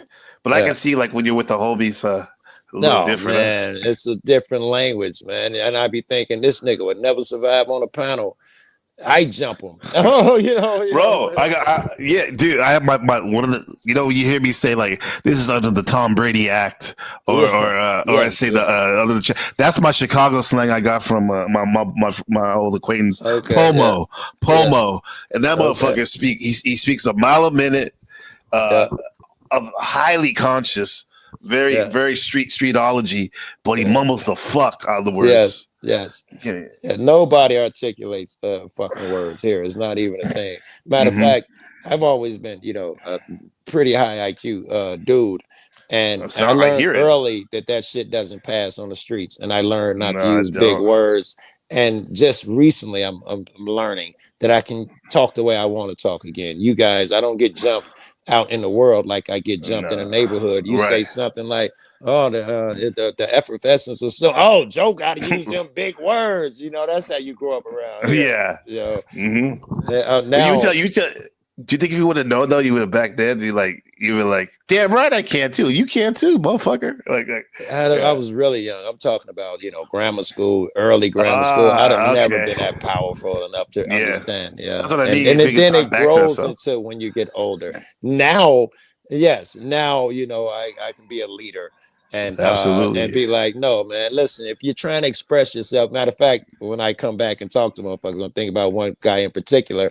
I apparently found out YouTube to his crib, but he always likes to obfuscate when he's saying a thing. So you can't really hold him responsible. So he says these things in code and shit so he can escape later. And I jumped on him. If your intent is to communicate, man, you got to do better and all of that shit. I even do that shit to people around here now. Yeah. No, but yeah, you're one of the better presenters for sure out here on these panelverse, man. Thank you for that. Because I feel like all I do is trip over my fucking words and stumble and can't get my thoughts out. I feel clumsy. So absolutely not. Absolutely not. Comes out smooth. I need that. Yeah, keep it up, man. But we can always get better. Like I tell my students all the time, we can always be better. Look at Dr. Head. Oh, he already said that. Okay, he already said that. Where we? Oh, Rude Mudcrab said something interesting right here. He said, "I have shirts and jeans that I wear during workouts around home. Fuck holes from welding. Oh, yeah, and dirt stain. They look exactly like brand new fashion. Yeah, see." Confidence defines how you perceive. What he's doing is what they call distress your clothes. When you can buy the holes in your jeans now. Yeah, his shit was like that naturally. That's just funny. That's just funny. That's Rude Mudcrab. Yeah, that's our Rude. That's funny.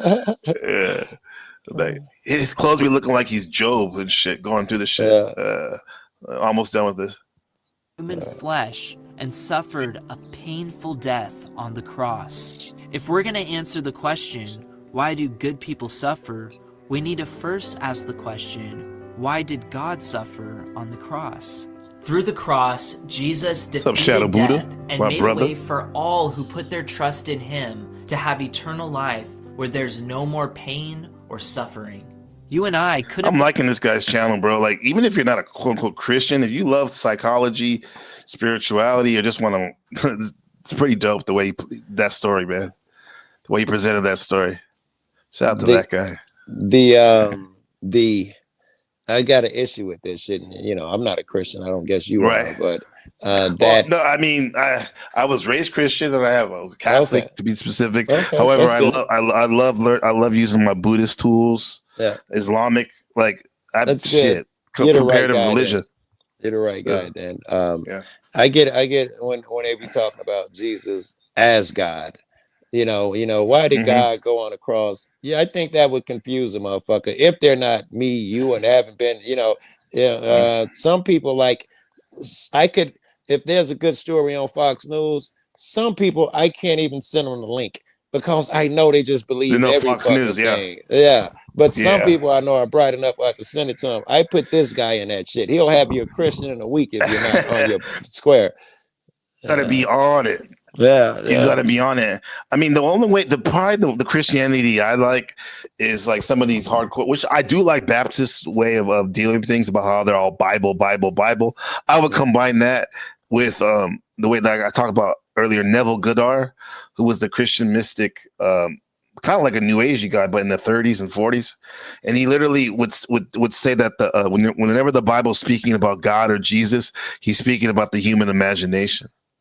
And the way when I started to think about it like that, overlay it with that, I was like, damn. And not to put myself quote unquote over God or anything like that, but just made it more real. The Bible started to come alive to me more, you know. I'm not All sure the I stories understand and what whatnot. capacity So that he's talking about. I'm not sure I got you yet. I he's think talking that, about yeah, anytime you using metaphor, basically. Anytime when he's talking about Jesus in the Bible, talking about Jesus or the Most High, he would relate that to his consciousness, or in more particular his imagination, and how we are literally creating our reality as we speak. And the Bible is there to show us these things. that's how it can be man's imagination. That's Yeah, what I was looking yeah, for. Yeah. yeah. It does look like that. And in that sense, the Bible tells you, ye are all gods. Jesus tell you, he's my dad. Me and him are one. It looks like even science now tells you that everything is joined and connected. So I understand the same way. Right. I am part of Jesus. He's part of me. And we would be connected also. We got to start thinking like that. At least I do. You ain't got to do Yeah. shit, but I'm No, starting to think like I that. I think I can't do. hurt you without hurting a piece of myself. Right. It's Yeah. all. The network is connected.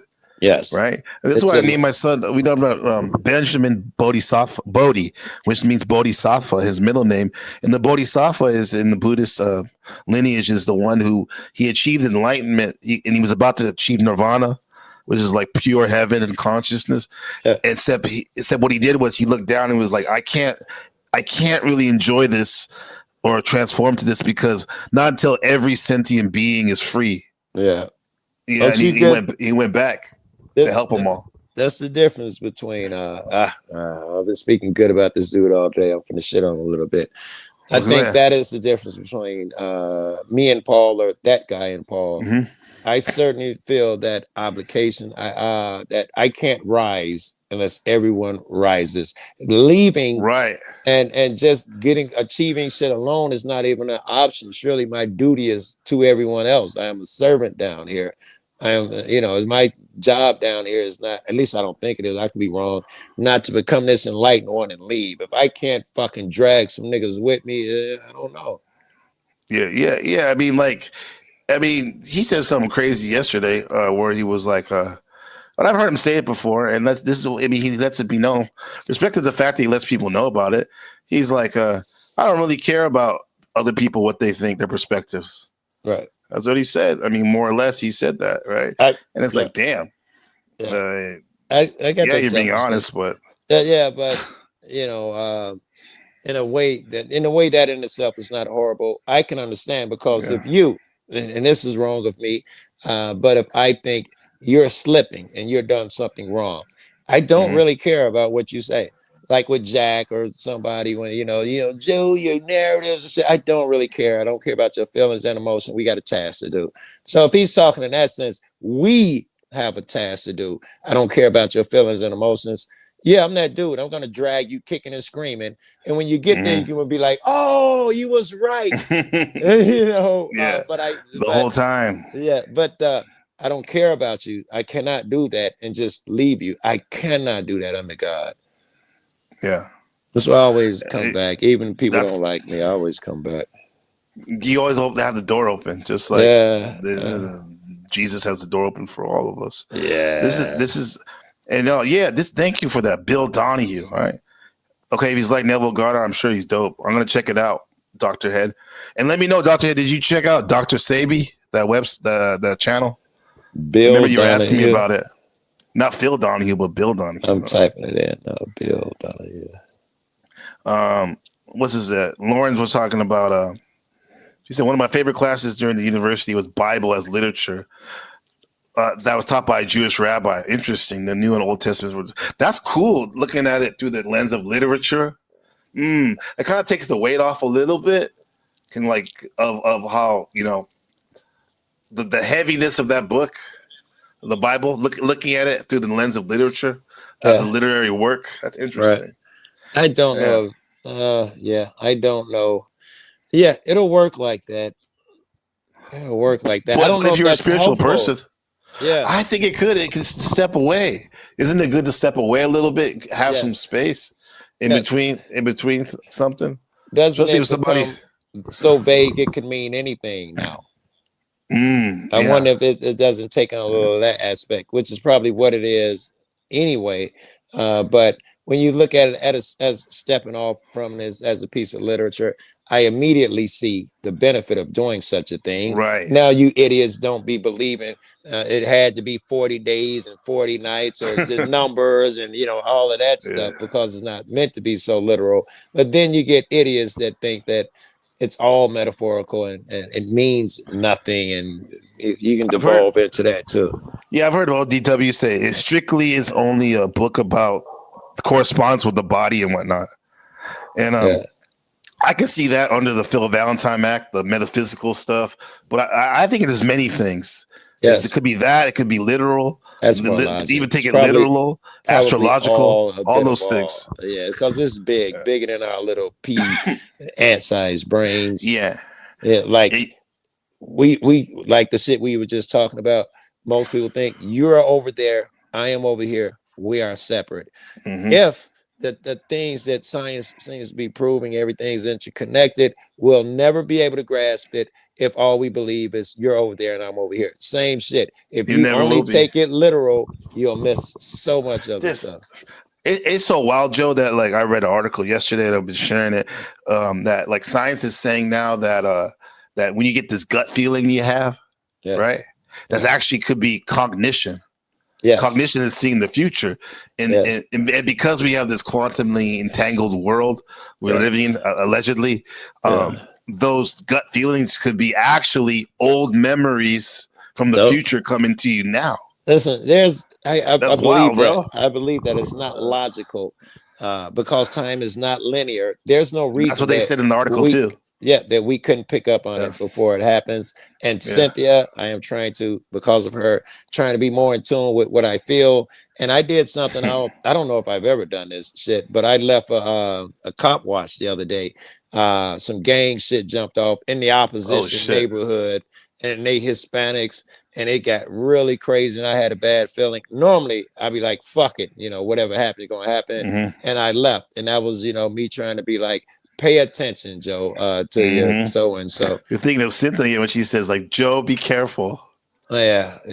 I think that's a blessing. My mom does that. I try and keep it in fucking mind because I don't know everything, and I know that my emotional shit is low. I'm not good at that shit. Yeah. And other people have been practicing it longer than me, so they're better at it. So I try to defer to other people when it comes to that, including you with that fucking space shit that I hate so much, cosmology, whatever it is, astrology. Yeah.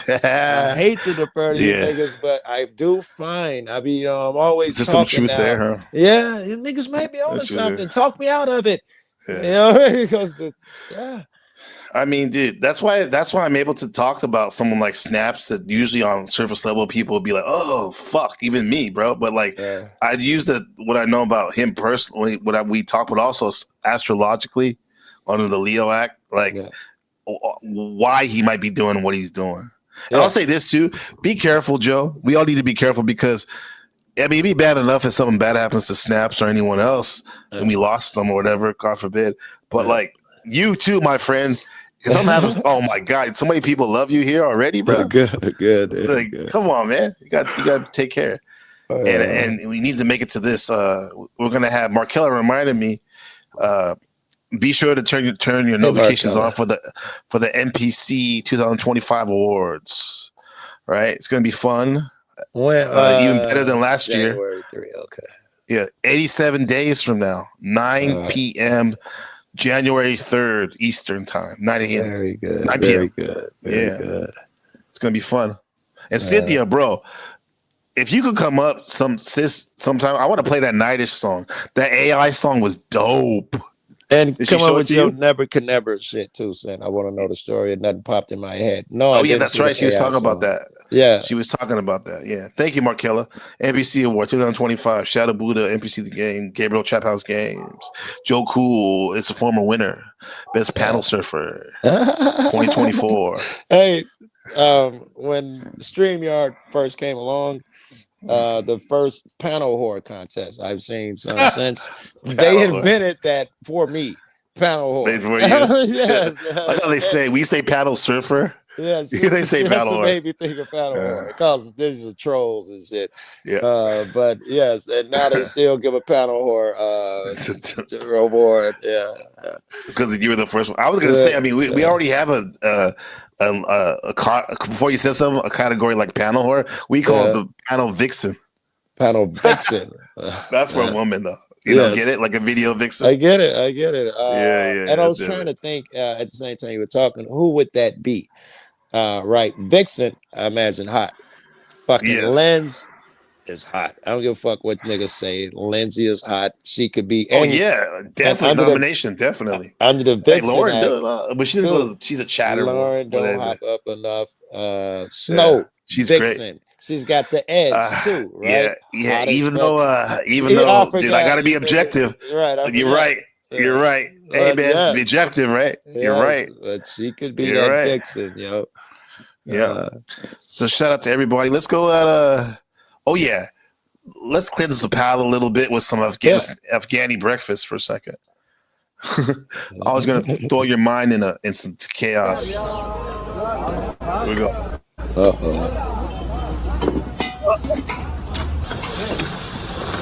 Lamb, mutton. It don't look horrible, son. Yeah. What's up, Yolanda? Beautiful Yolanda. Himza. Okay, so they're cooking this. It's like marinated stew or something, Joe. The young lamb is called mutton. Okay. It's pretty hot.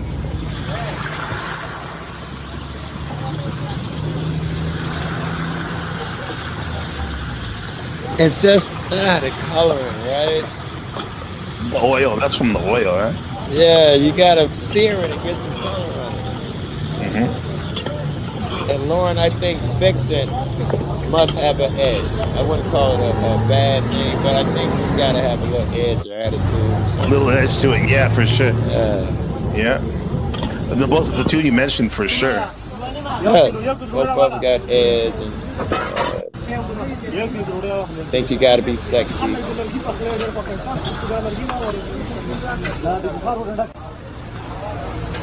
She said she loves to watch these videos. They're good. What a world we live in, Joe. Some of them might be thinking I'd never eat that shit. I pull up a bowl so far here.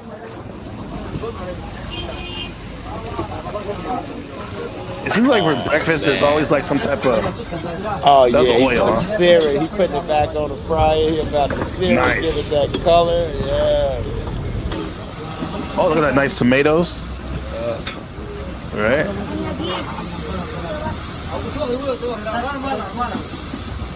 Chili pepper.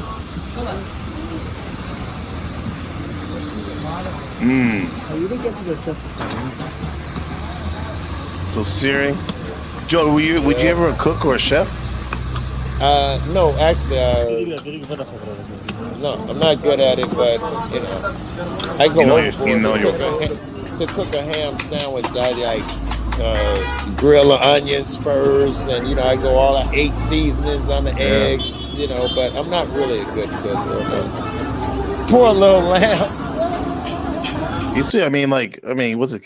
King Stephen was like, we're living in the hell realm. You may think it's so sweet for these animals and stuff, but that's true. They're getting eaten, but is it part of the natural order?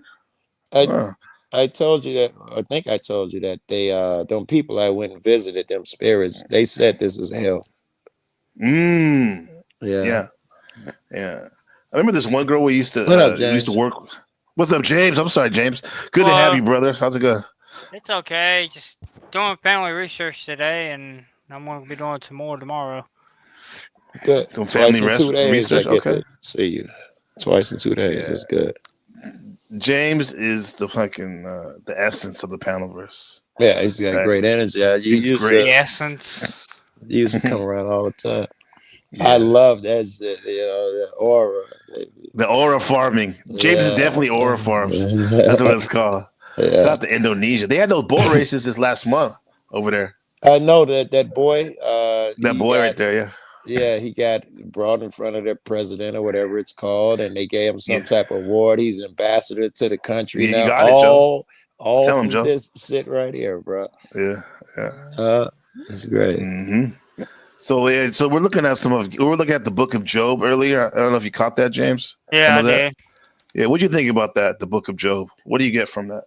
The Book of Job is interesting. I'm gonna let this play while we talk about it. Oh, he likes other shit better. Okay. Oh, James. You can tell, huh? Wait, James, if you'll allow me this NPC. James, what book do you like? I mean, well, like I say, Book of Job is interesting. I'm not saying it's. I like the Damn. Torah better though. It's Okay. Yeah. The Torah. Okay. more going on there, but Yeah. Tell me why, James. why do I like the Torah better than I do the Book of Job? Yeah, tell me why. Both of them will be considered old school and shit, right? And the Torah, it's just like what the first 8 books, first 10 books, First 5 books. 5. Thank you. So that might be the Sarah begat Bill, Bill begat Nebuchadnezzar. That might be that shit that just irks me to no end. I'm wondering why you pick the Torah. Well, However, Genesis is where you get the genealogy. I was gonna say, however, you have Genesis, which Bereshit, as it's said in Hebrew, Bereshit. Yeah. Is it a Bereshit or Bereshit? Something like that. You're a Torah expert, James. Remember you said you've been studying. Yeah, I've been studying the Torah for quite a while now. But James, I gotta tell you, if you've been studying the Torah, it's probably your duty to pass that shit along, and you are woefully lacking right now. Here is your opportunity, motherfuckers asking you. Tell me I'm about about to jump on it, James. I want to talk about it. Like, first of all, what is this? Is this pumpkin right here? I thought we were talking about Job. No, we are. Wait. Let me ask you guys this real quick and chat. What is this? Is this a pumpkin? What do you think this is? They made these nice, what do you call them? Not tortillas, but like just fried bread or whatever, right? Yeah, I saw that, and they just throw the grease on the top, and they just swell up. I saw that. Yeah, but then he's gonna put this. He's gonna give him a side of this orange, like yams or pumpkin or something like that. What do you think that is? Either yams or pumpkin. It's It look good. Well, It that might be certainly good. got that yam consistency of pumpkin pie shit. Which is a good filler, good for working. I know in Africa they use those yams a lot. Give it to him on the side. In the bag, yeah. Because what he's gonna do is he bought like 10 of those breads. He's gonna spread it. For one, he puts it in it, but if you buy like 5 of them or more, he'll put it in the bag so you can do it yourself. Yeah. When he put it to the side like that, it made me think of sweet potatoes. If he had, sweet potatoes, it had the same look, and that's something you to eat as a side. There you go, Rams. Roden Muckham said. He said carbs, sweet potatoes and David carbs. Beautiful, guys. It looks good on the back. Oh, look at this. I'll say while we watch this nice little James. So and Joe, I like the Torah, the Leviticus, Deuteronomy, because in my opinion, if you want to really get the devil off your back, you follow the dietary laws. It's a good start in the Deuteronomy and Leviticus.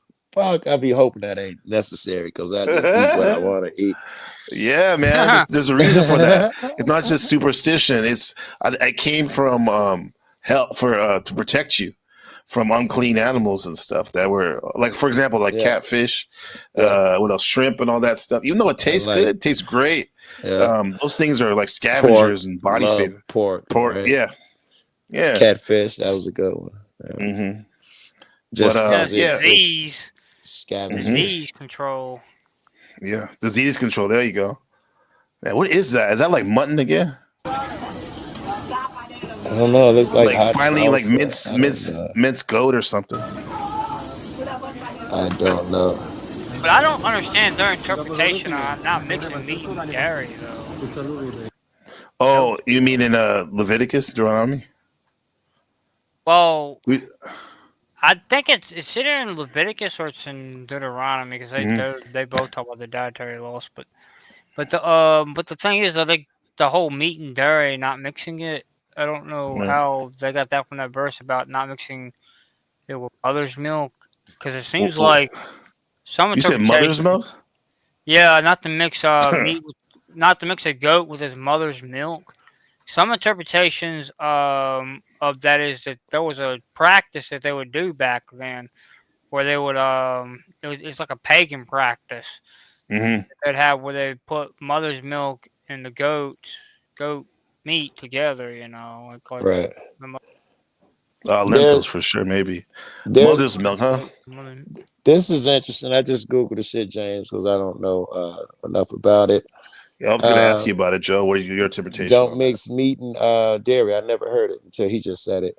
Uh-huh. But this the Yeah, first catch sentence. fruit, This is, by the way, this is Google. So rabbinic interpretation has expanded this concept to prevent any type of mixing between meat and dairy. So just by them saying that they're expanding it, that means you should probably look into it more because it's their interpretation of a thing. I don't trust people. So I already got weird feeling about it. But the reason is this combination is considered to be a lack of compassion and respect for the animal. The idea of cooking an animal's meat and the milk is meant to nourish it, symbolizes for Jewish scholars an act of cruelty.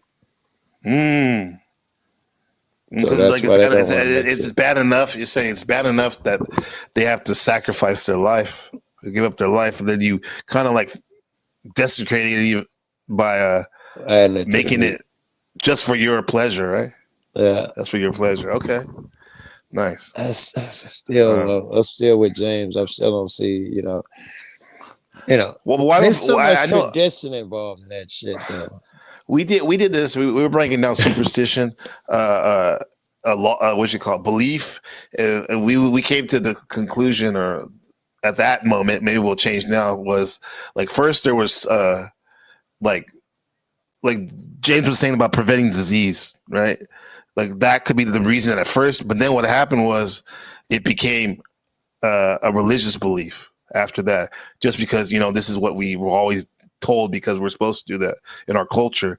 And then as we move further away from the original reason why we didn't eat this stuff, for example, it became superstition for some. That's what I was saying. It's mostly ritual and shit like that. Ritual, that there you have go. to weed out, at least know the purposes and is it still relevant? Like you sneeze and motherfuckers say, bless you, kazoo type. You know why you're saying that shit? It's a ritual. People believe that when you sneeze, your nose opens heart up so stops. big. No, I've heard that one too. I heard that one before. Yes, but it started in Germany with the kazoo type shit. They believe that a demon could fly up your nose because it was open. Shit. So we're running around just doing ritual. Wow. Yeah. You're right. The whole world is like that, man. You gotta There's think, so many man. little things. If you just break down every little thing. Yeah. Even in this culture. And I think you got to question that and don't bow to the pressure of that's just how it is. Yes, this is what's respectful. I try not to bow to that. The Sarah nigga shit. It's respectful. You in public, you don't say nigga. I need to know the logic behind every fucking thing, bro. Because it gives you because that's what's cool about you. You're like, good. No, I'll just say good. Fuck the bad shit. Like, as long as you can prove it logically, you're like, okay, I'll change my view on it. I noticed that. I'd be thankful. In fact, I like when I'm challenged, and when you niggas point something out that I didn't see, I get giddy like a little broad. Yeah, a little broad. Speaking of a little broad, what's up, Knife? Can you give her a shout out, Joe? Teenage chick or something. Can you give a shout out to Ezra? She said, thanks for the content during my break, Gabe. Back at it, beauties. Hey Ezra, how are you? There you go. Another bright contributor, by the way. Very bright, right? Very bright. Doing big things. Yeah. Now, listen, what do you think about this fried fish, man? Looks That's crazy. good. Looks so good. It's not bad, huh? Yeah. And Look how gently he fries it. Yes. What kind and of fish quickly, is it? I wonder. I don't know. You fuck with me, James. Damn it. I was happy with it being fish. You know, put doubt in my Well, mind. I'm picky about what fish I eat. Okay, I'm a picky man. No Circumcision word. is child abuse. Oh, James, we got something for you. Let's do Rude it, Muckrab bro. with the circumcision is child abuse. Really? What do you think, Rube? Very good, Rube. What do you Yeah. think, James? We were just talking Uh, about are rituals still necessary? I mean, And tell me well, why. well, ain't that for Clint? I Being a mean, Jew, because you're a Jew, right, I'm a James? Jew. Yes, I'm Yeah. Jewish. Yes, but Go ahead. but I mean, ain't that for like cleanliness though to do the That's what I circumcision? thought. That's I why I mean, agree with circumcision on the practicality. It's not for cleanliness, niggas. That's what they tell y'all. Let me ask you this. I'm still talking about the same thing. I'm not leaving the Okay. subject. Why do you take off your hat when you go into court? I have respect for the judge, right? Yeah, James. Same thing, I guess everybody thinks. yeah, out of respect. Yeah, I mean, Right. what else? Well, would the you take it same off thing for? they tell you, it's out of Real respect. okay. You never seen my house before. I was kidding. Go ahead.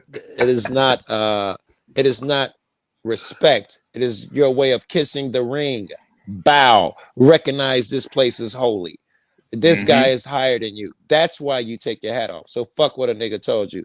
Now, why do you get circumcised? It is not for cleanliness, nigga. You can pull back that skin and clean. A bunch of people ain't circumcised. It's not really a thing. Just take care of your hygiene. Oh, okay. I get.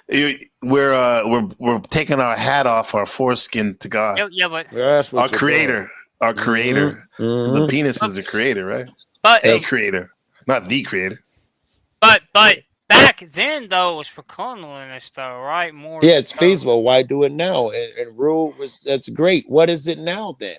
Right? And that would go into the mixing meat and Yeah, dairy. but We'd have it to still would reconsider serve everything. that purpose now. It's just that now Yeah. we have more I hygienic say. ways of dealing with it. What happened to be. So why does people still big on the circumcision? There are white people suing their parents because they found out that if you haven't been circumcised, you get more feeling.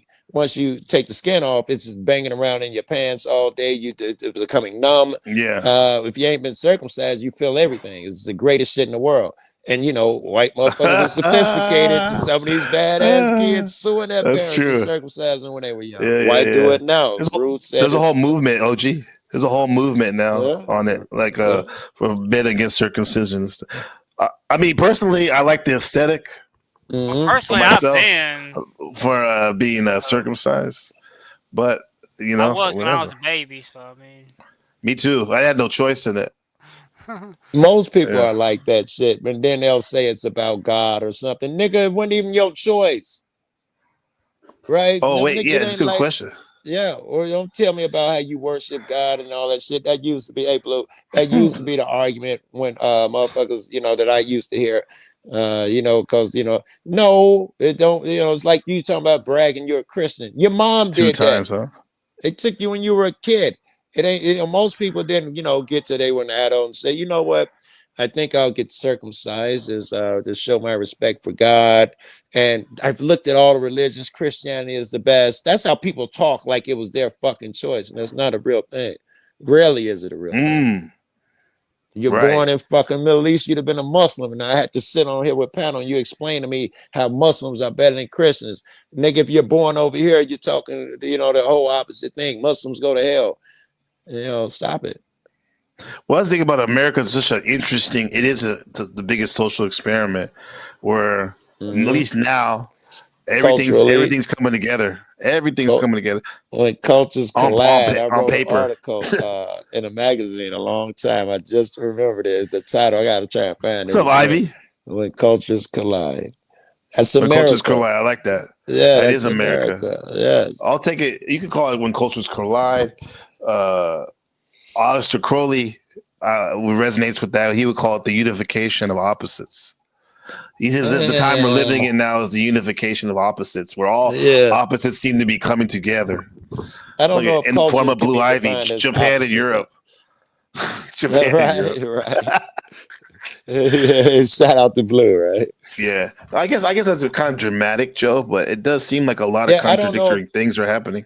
I do believe that he's right, and it could be that time, or at least they could be right. But I'm not sure it has anything to do with cultures, because what he is just saying about opposites hitting. I'm not sure that my culture, Mexican culture, is the opposite of white or black. I'm not sure that the opposites even come into play when it comes to culture. They're just different. Yeah, it's different. Yeah, maybe that's what the whole thing's about. Is just this fact that like we're really not that different. There's more that are commonalities than differences. Yeah, it would be because we're all people, but controllers, people who want to control you, insecure people, they need your backing because they're afraid of this guy. You know, they're afraid of the street guy or the immigrant or whatever it is. Or this guy, Joe. We started off the broadcast. I always like to play some audio, just the audio, and it was this from this. Different thought. Nowadays, you don't need all that explosive power. You can do it on your computers with your buttons and stuff, with your A's and B's and with your biscuit berets and Jackson wants to run to be president. Man, you better hope somebody wants to be president. You dig what I'm saying? But who in the hell would want to be? Can you conceive of what kind of brain would want to lead these fucking Rube Scoops out there? And you know, because there's no communication with them.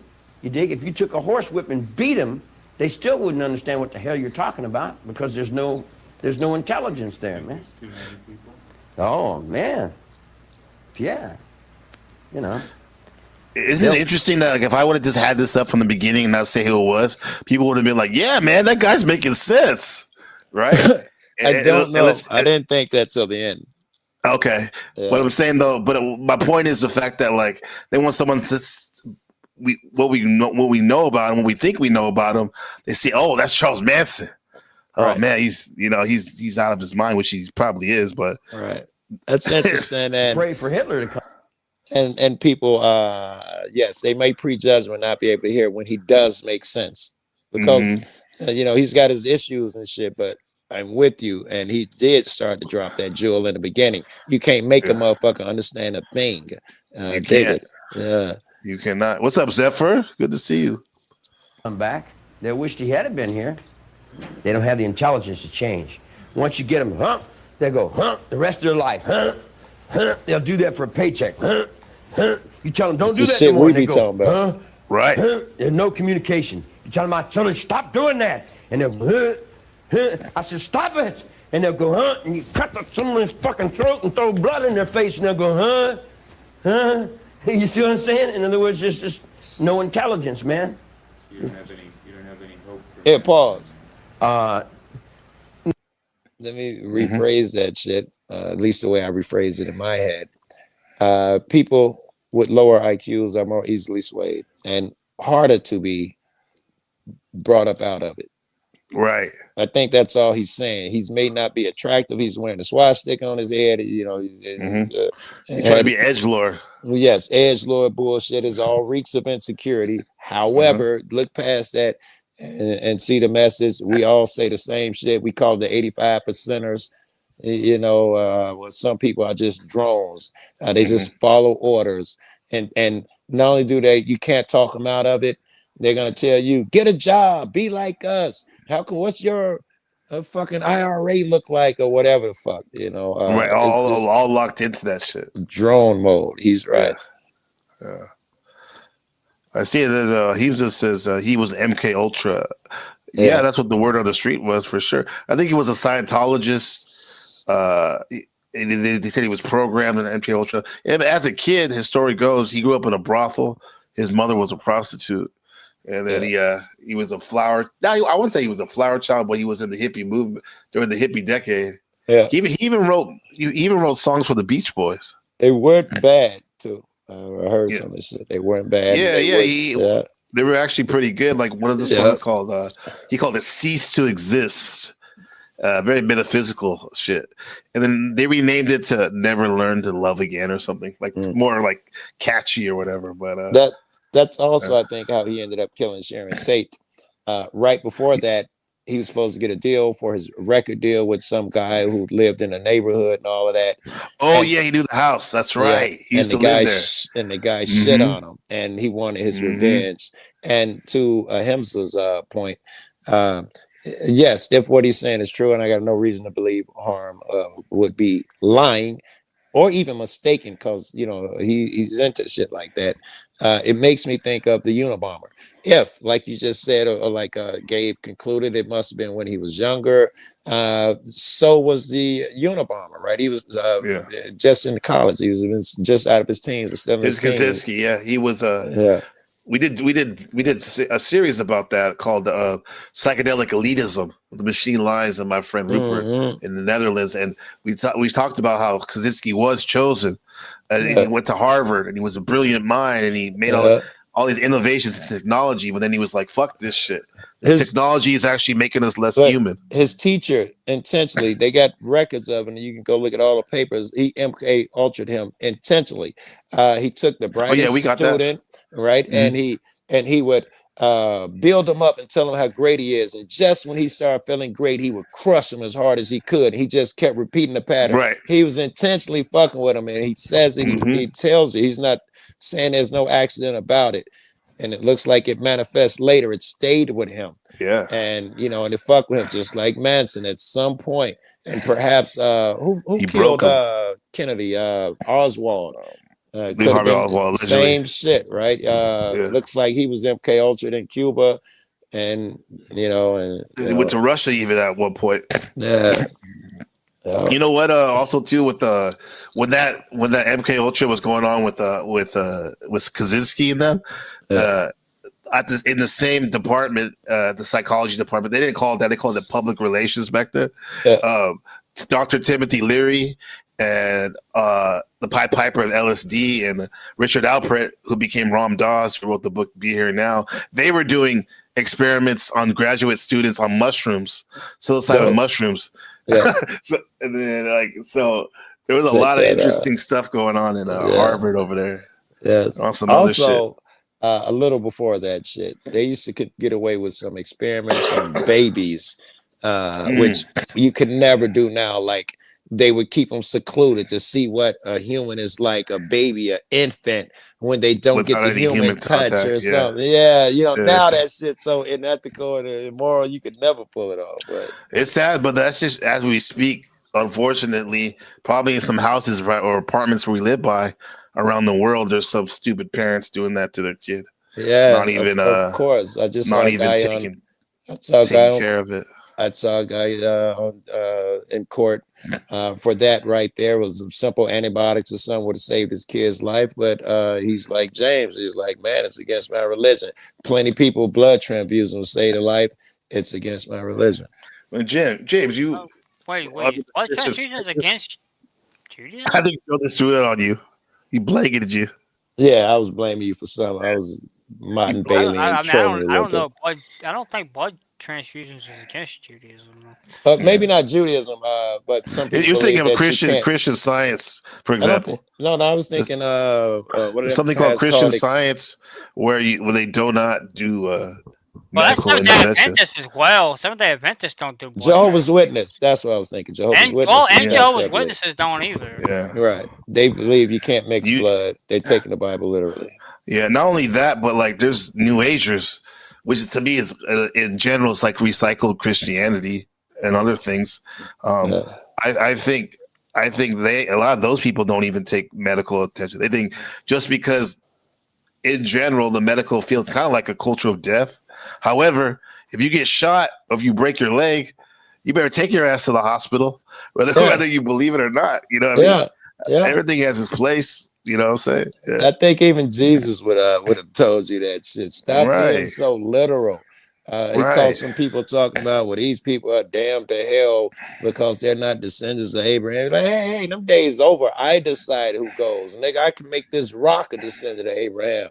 You niggas ain't qualified. You like, stop it. You getting in your own way. That's the theme from Job. That's the theme from Job. When God was like, bro, you want to like lose faith in me? I'm going to show you I created all this, right? Yes. And there's a reason. There's a reason why all this stuff is happening.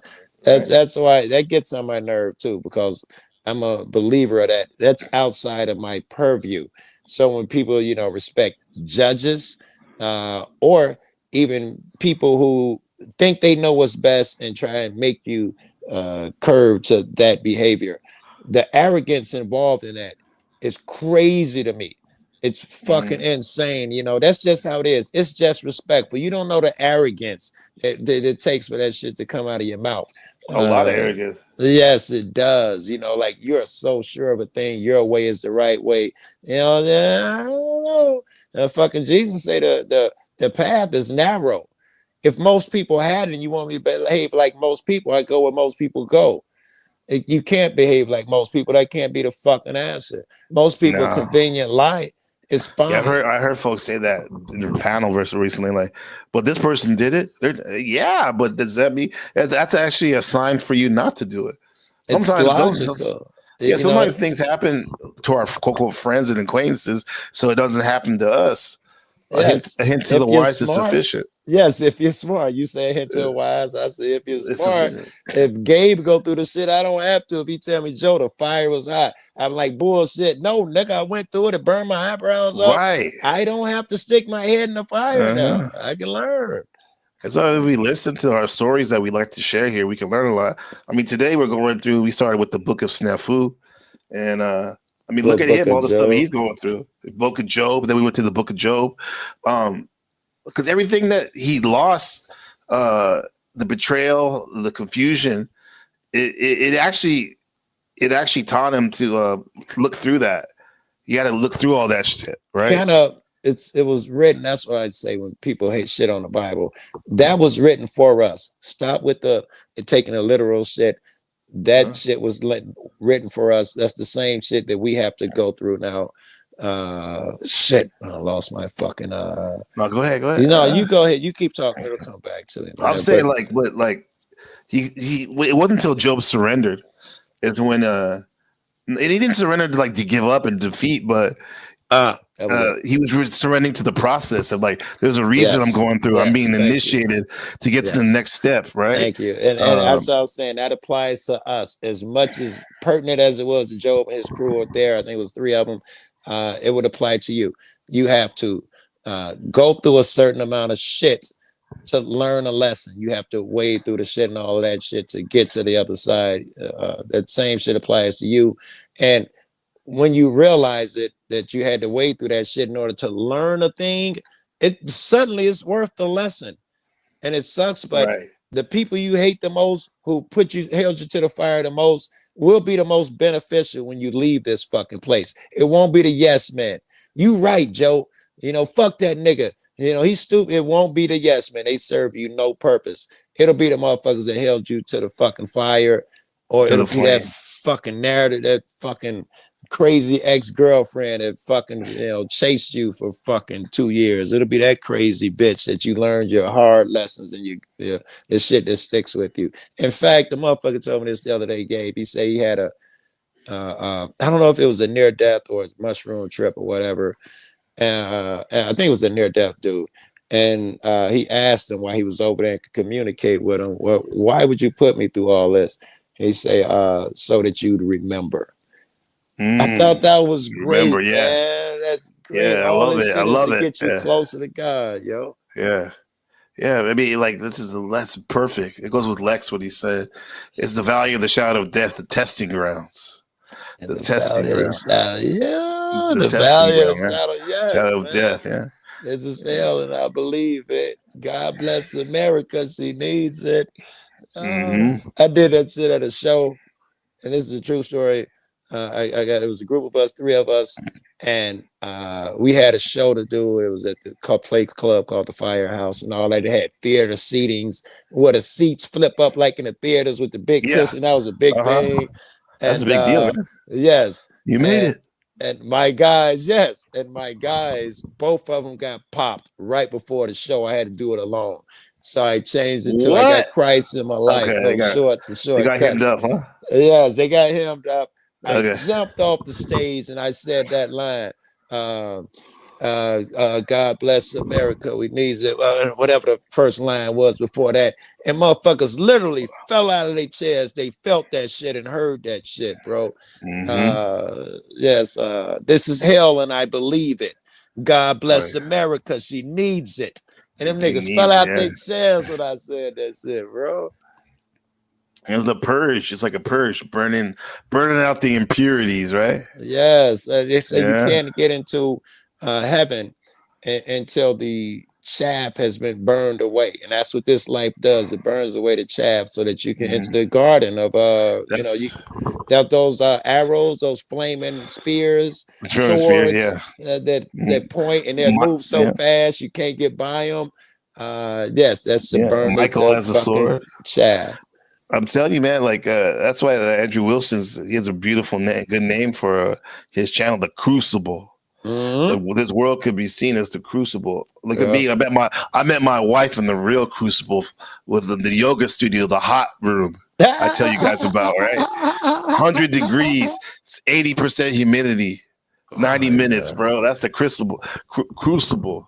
Yeah, Right that there, man. should have That's built it. a lasting relationship. You Burn two through niggas was things. supposed to be together. If y'all It's was in supposed to there be. undergoing that Hey, we shit were, together. and that wasn't even enough, man. And no disrespect, this is the grown people shit, bro. We used to go to the hot yoga, especially when we first met. Hot yoga for 90 minutes, then we go to the hot tubs for another hour. Right. Jeez, you And niggas do are our business, glut. do the real yoga, the real yoga. Right. And this is adult too, but if Yeah. it's warm, you'll never come.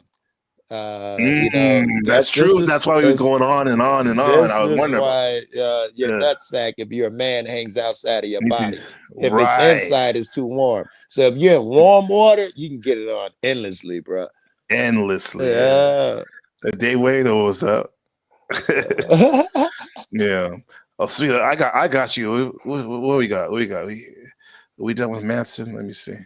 He almost done. And they got some fire. You're gonna love this next one.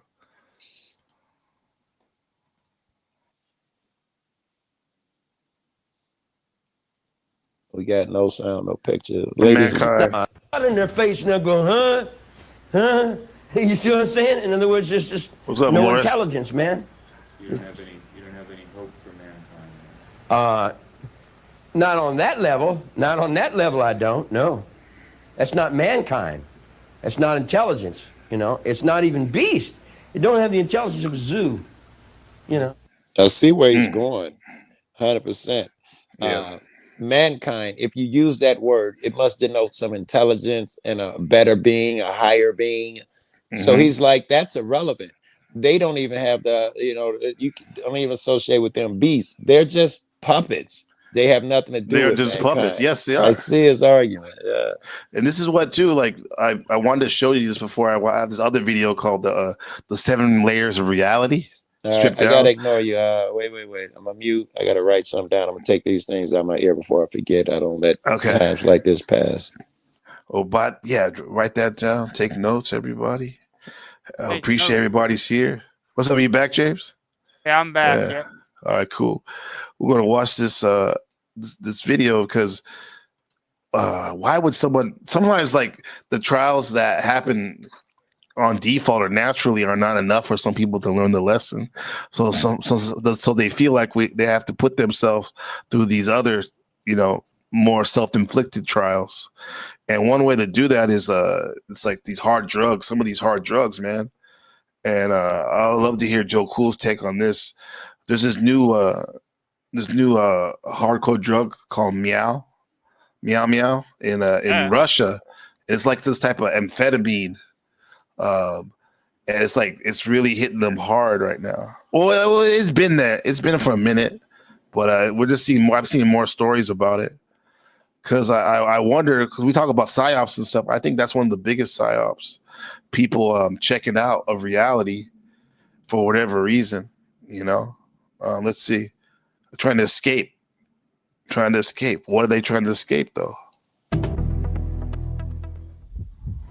Hello हाँ मेरे friend ने आपको call किया रहेगा ना हाँ मेरे को 3 बुक हाँ 3 ठीक है किधर ओके ठीक है आप आओगे नहीं ओके ठीक है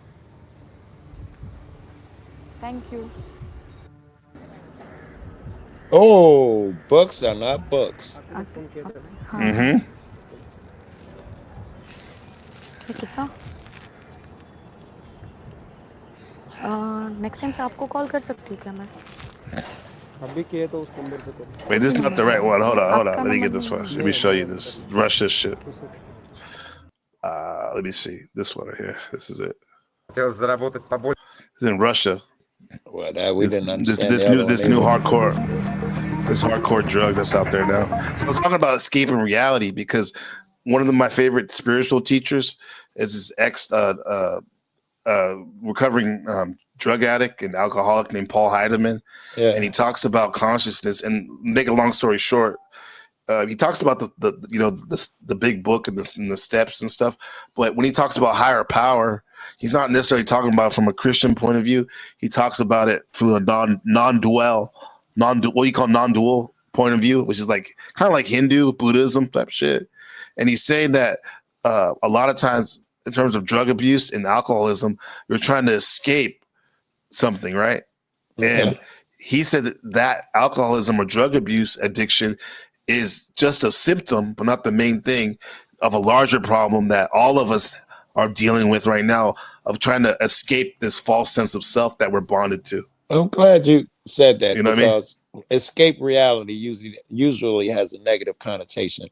So I hate that, because they may be escaping to reality, But right? yeah, to a different reality. So I like the way because this is probably the illusion, more likely temporary illusion. So I like that the way you ended it up with as you're trying to leave this fucked up place, or have you gave the negative connotation to this world as opposed to the other world. Well, not only the world, but the self we think we are, because when you really come down to it, you really don't know who you are or what you are. The world, I mean, we can make assumptions. That self that you're talking about, right? It's dictated by the world. That is cannot be the you world. and your Yes, true self. Yes, it's dictated by the world which we're making up as we go along. However, the perspective that we see, the eyes that we see it through, more times than not, is not our true self. Again, I know why it sounds is it crazy, not the but true self? No, it doesn't sound crazy. It sounds like even our eyes, our perception has been molded by the people around us, the shit that we see on TV, our beliefs. If we didn't have motherfuckers in my ear telling me that I owe someone money, or you can beat me up because I didn't get out the car, we would never believe such a thing. But in our perception down here with all of these clouds, we believe it's okay to beat up an old man because he jaywalked or something. You know, that's not a thing. Or not give an immigrant some help. He's not one of you. You can't be the real you that sees these things. That's saying that, yeah.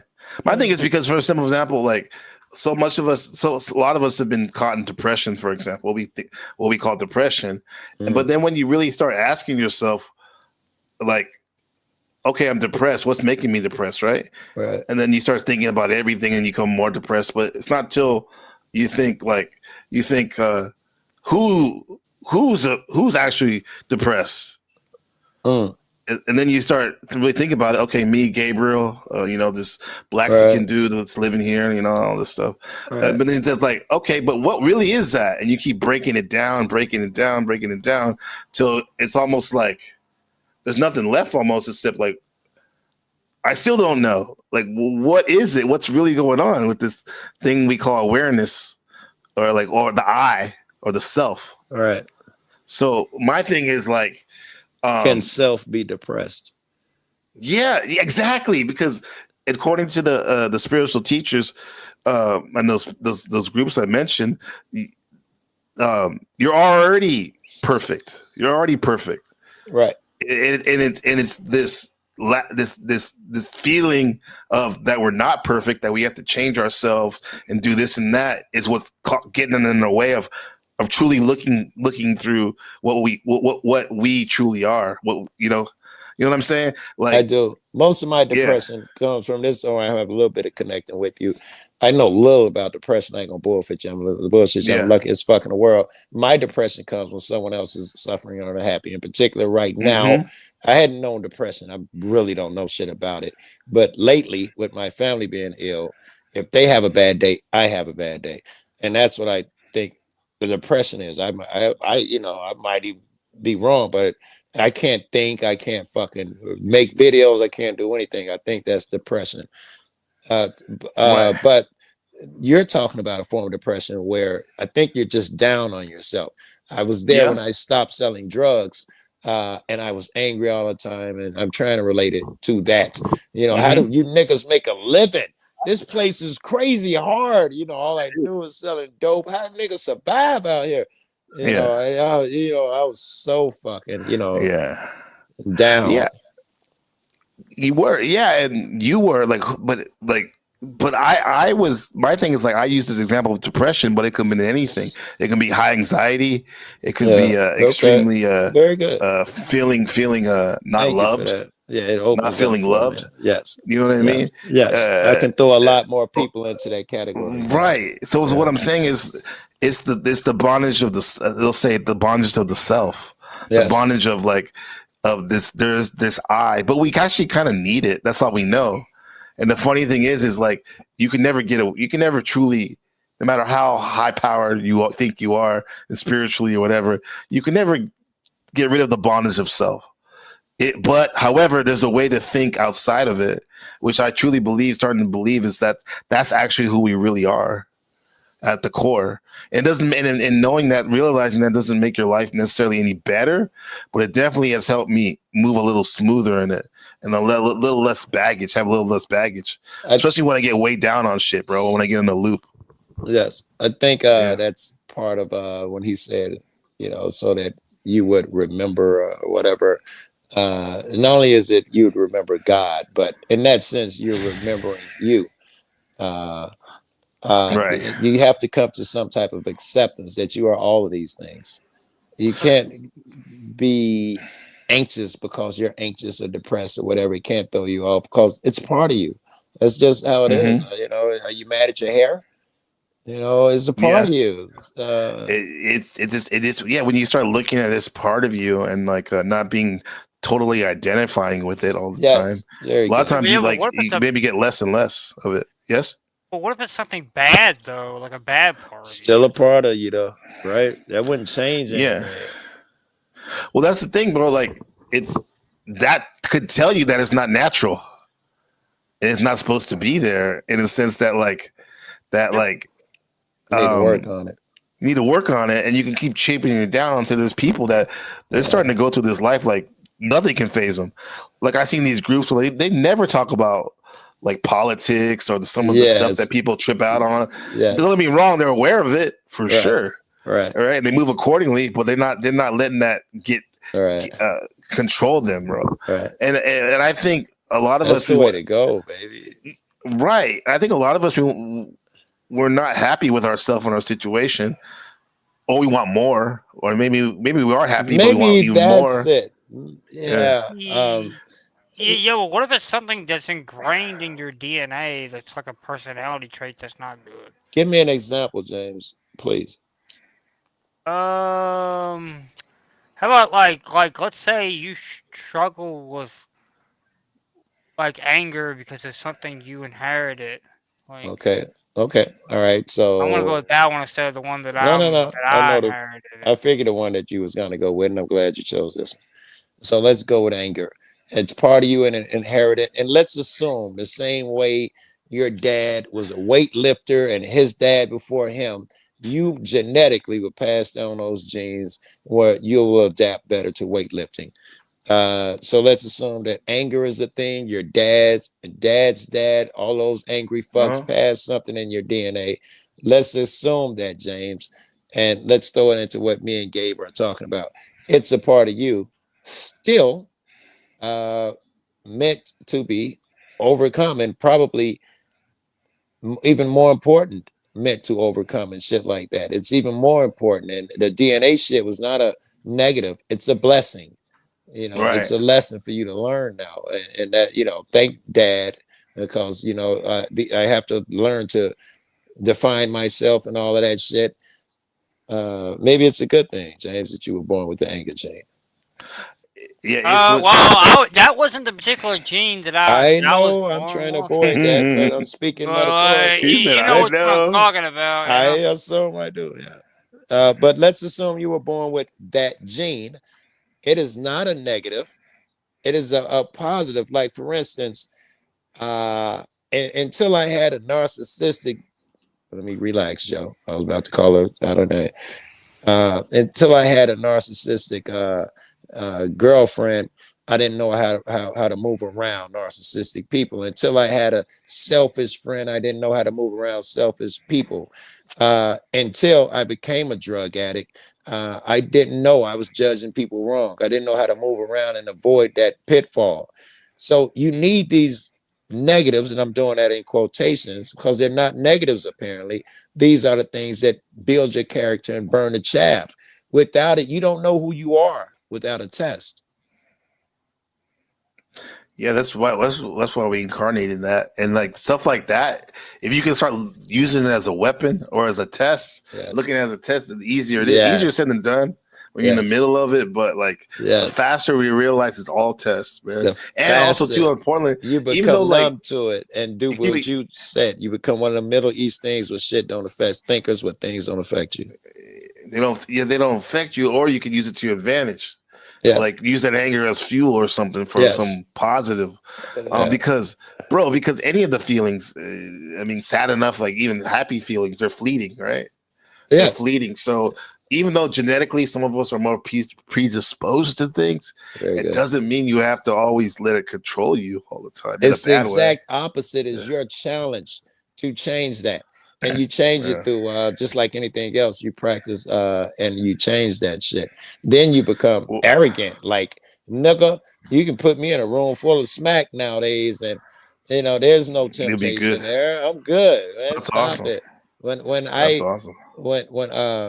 When I had cleaned up and all of that shit and started hitting the streets again and coming back around, seeing my old buddies, I got tested immediately. Motherfuckers who were tight-fisted suddenly wanted to do the shit in front of me. Exactly. Right? Damn. My man brought one of my guys who I moved a lot of shit for. He bought a duffel bag over pre-packaged shit.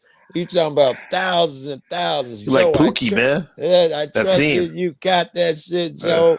And that's when you get tested the most. And that's when you find out what your metal is. What you're made of.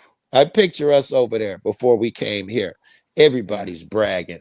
I'm an upright man. I remember God. I would never let you down. We were that motherfucker. We didn't know what we were. Job. We come here. We get Job'd, and now you know.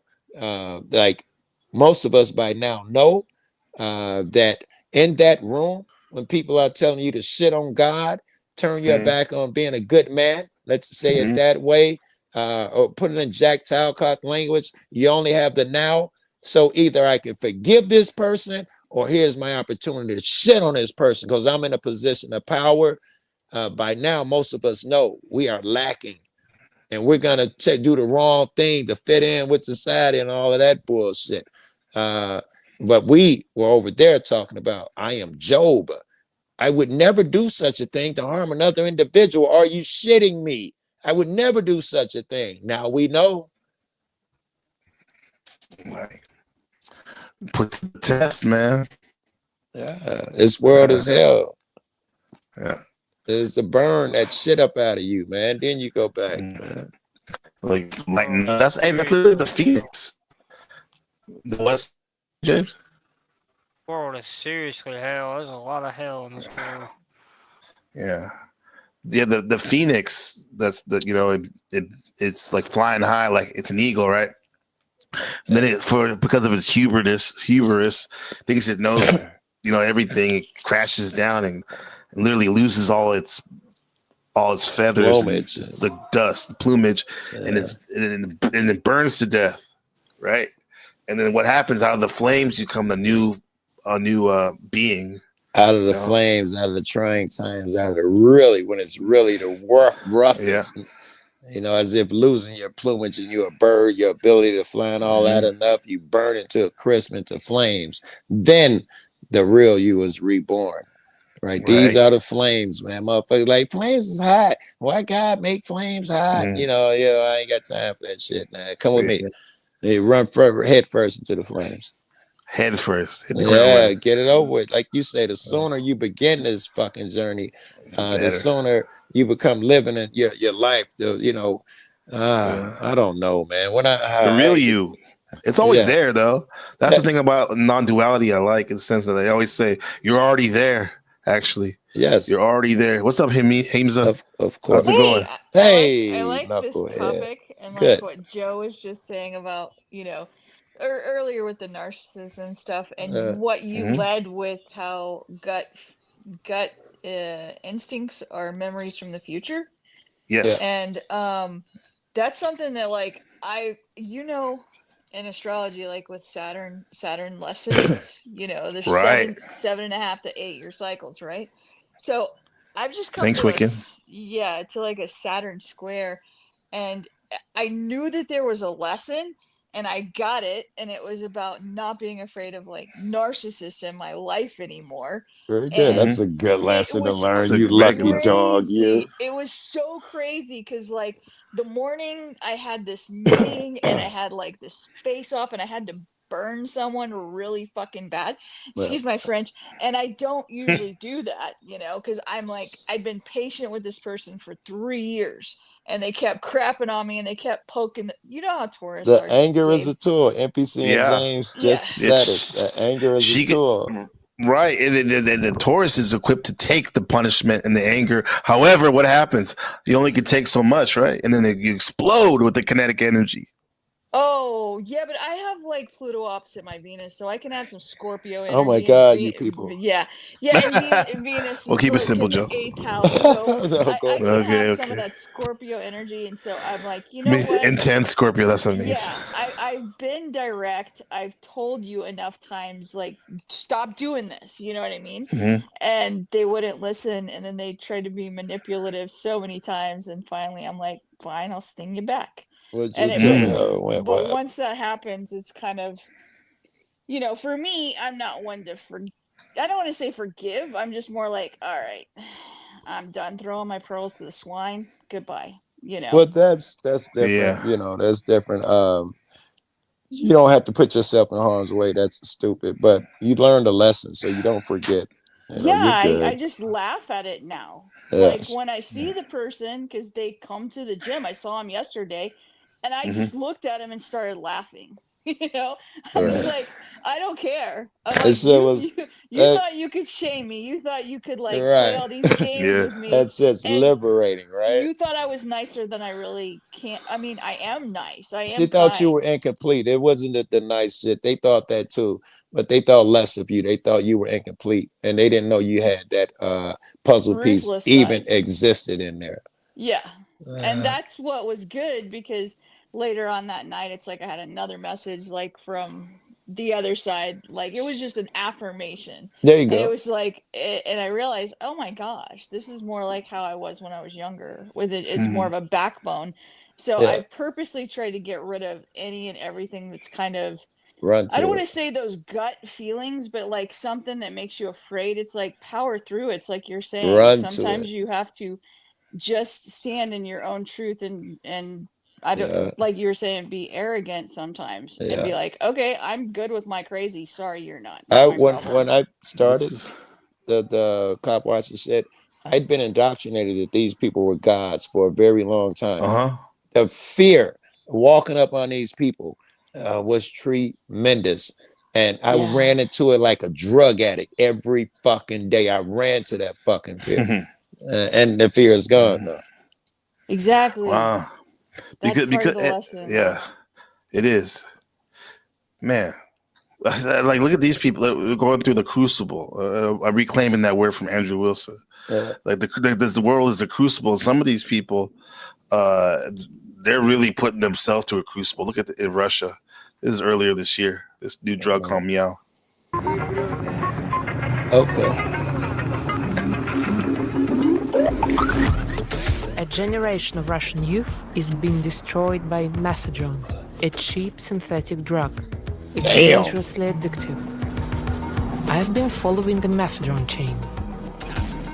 From criminals who traffic the chemicals it's made of, drugs come out. to the young people whose lives are being devastated by it.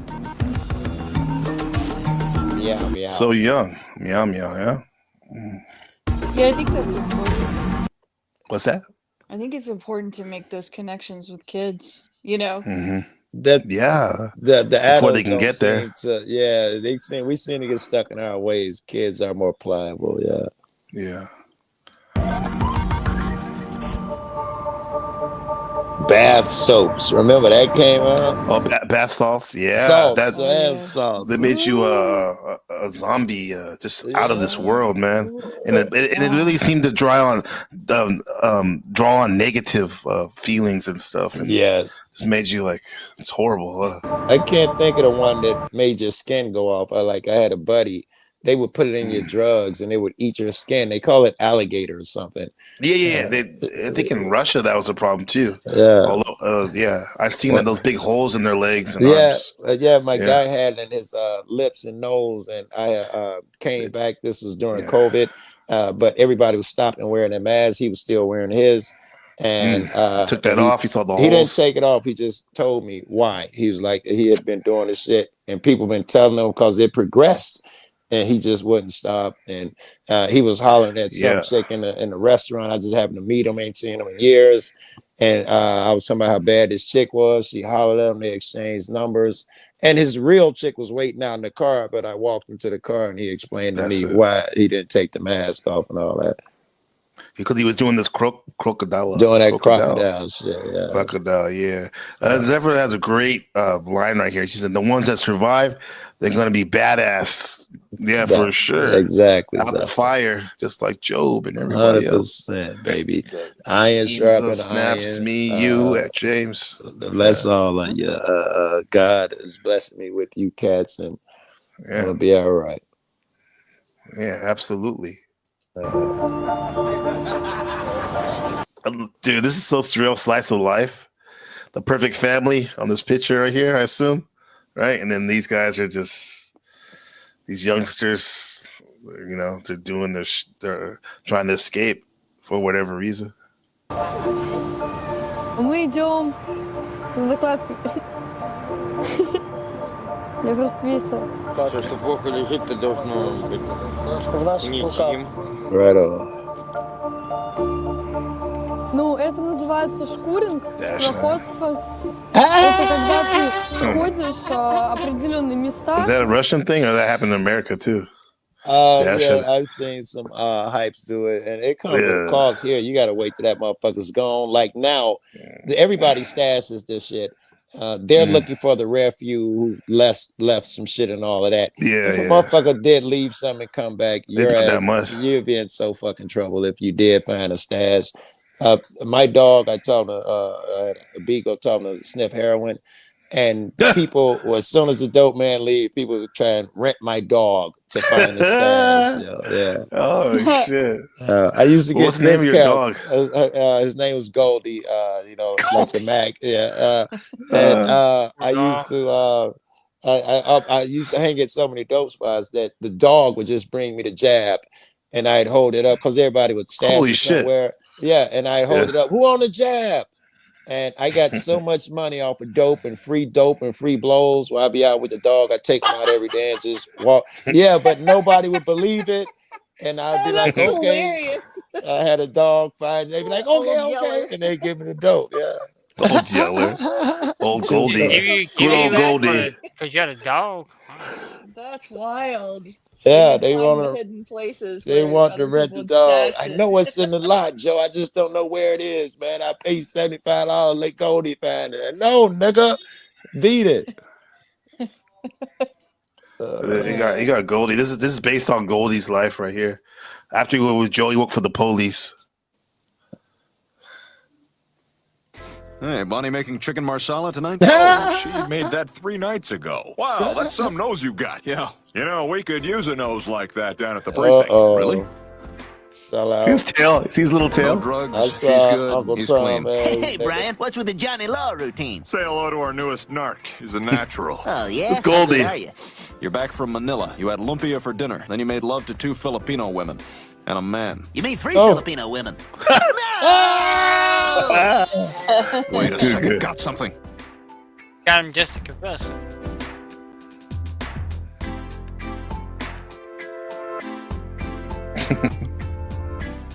Don't move, dirtbag! Oh, Yes! fuck. All right, we got him! This is great. Oh, this is the rush I've been looking for. Good work, Brian. That it Still got a is. little, Oh, thanks. Did Goldie ever get high? No, as far as I know, That's good. He ain't never That's good. actually did the drugs and all of that shit. Never even No, I'm good. so.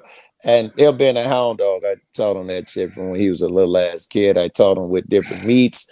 I put him in one room of the house, and I make a trail all the way to the other end. He'd have to find with his nose. Then I dot it with the trail, so he had to find it further away. Then I repeated the same thing with heroin because I sold it every day of my life. How much we would have watched that show? We would like Caesar, the dog whisperer. Yeah. You know, Joe Cool and Goldie. That'd be awesome. Yeah. I had some dope in my hands, and I was coming down the alley. Police pull up on me. I went to rub the dog, and I threw the jab in there with the dog. Sure enough, they throw me up, hands in the air. They search me and all of that shit. What you doing now? And I was just saying hi to the dog. Bullshit. And then when they left, I reached in there and got the jab, but the dog was rabid, so they didn't want no parts of it. Yeah. The dog whisper shit saved me from a dope case. It's fucking dope.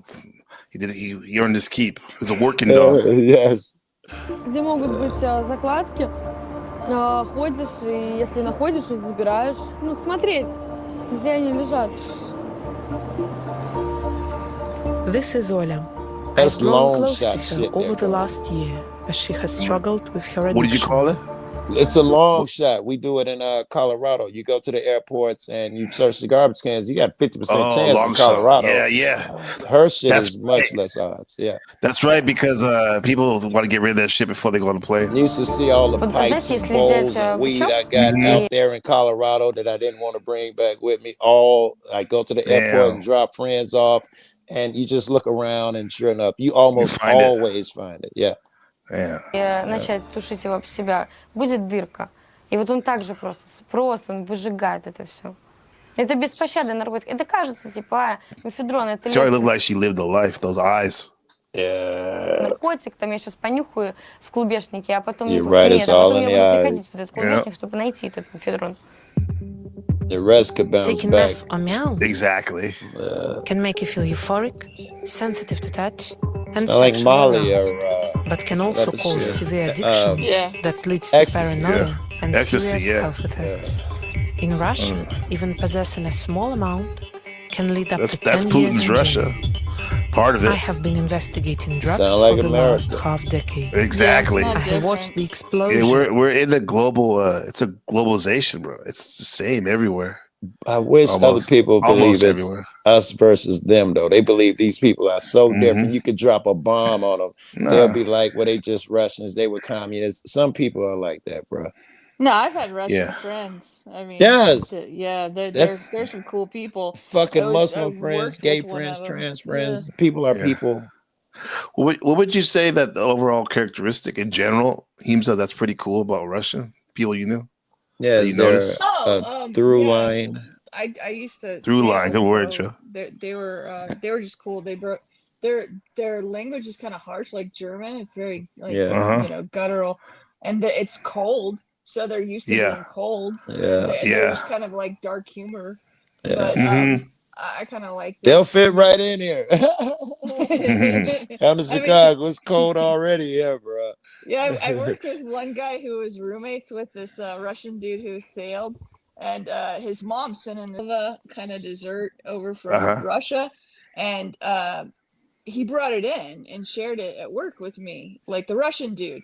And then when he left, his roommate's like, I wouldn't eat that. His mom lives like 20 miles from Chernobyl. Like,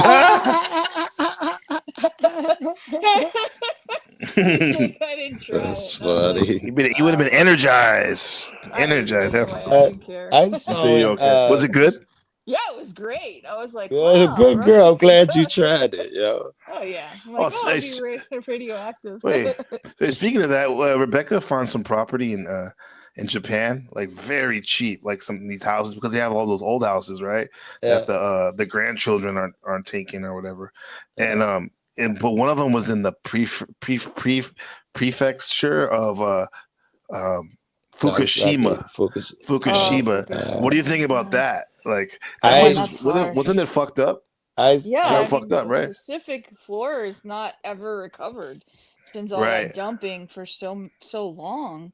I mean, it's just kind of wiped out the bottom of the light. I have no idea what the long-term effects are going to be of that one.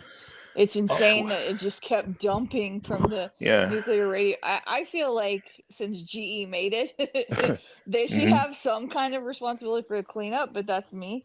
But they're being slick over there on the cleanup, which is why I'd be worried.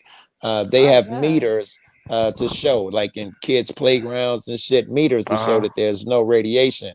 But some smart motherfucker went around and he just dusted up the soil underneath, and suddenly beep beep beep beep beep started clicking. Shit. So damn, that's all it took. Yeah, that's it. That's all it took. That's all it took. You know, he just scraped up a few that's inches, so and sad. suddenly the Geiger kind of went off.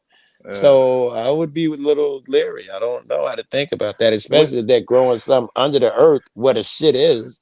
Yeah, wouldn't the smart thing to do just be to shut that whole area down? You know what I mean? Like they did for a long period of time. Now they want like, money. So they're telling people it's safe to go back. They're building schools and houses and putting the meters out there to prove it. So yes, it is safer, but at some point, greed can take in. It's not safe. Someone loses like 100 pounds. That's great.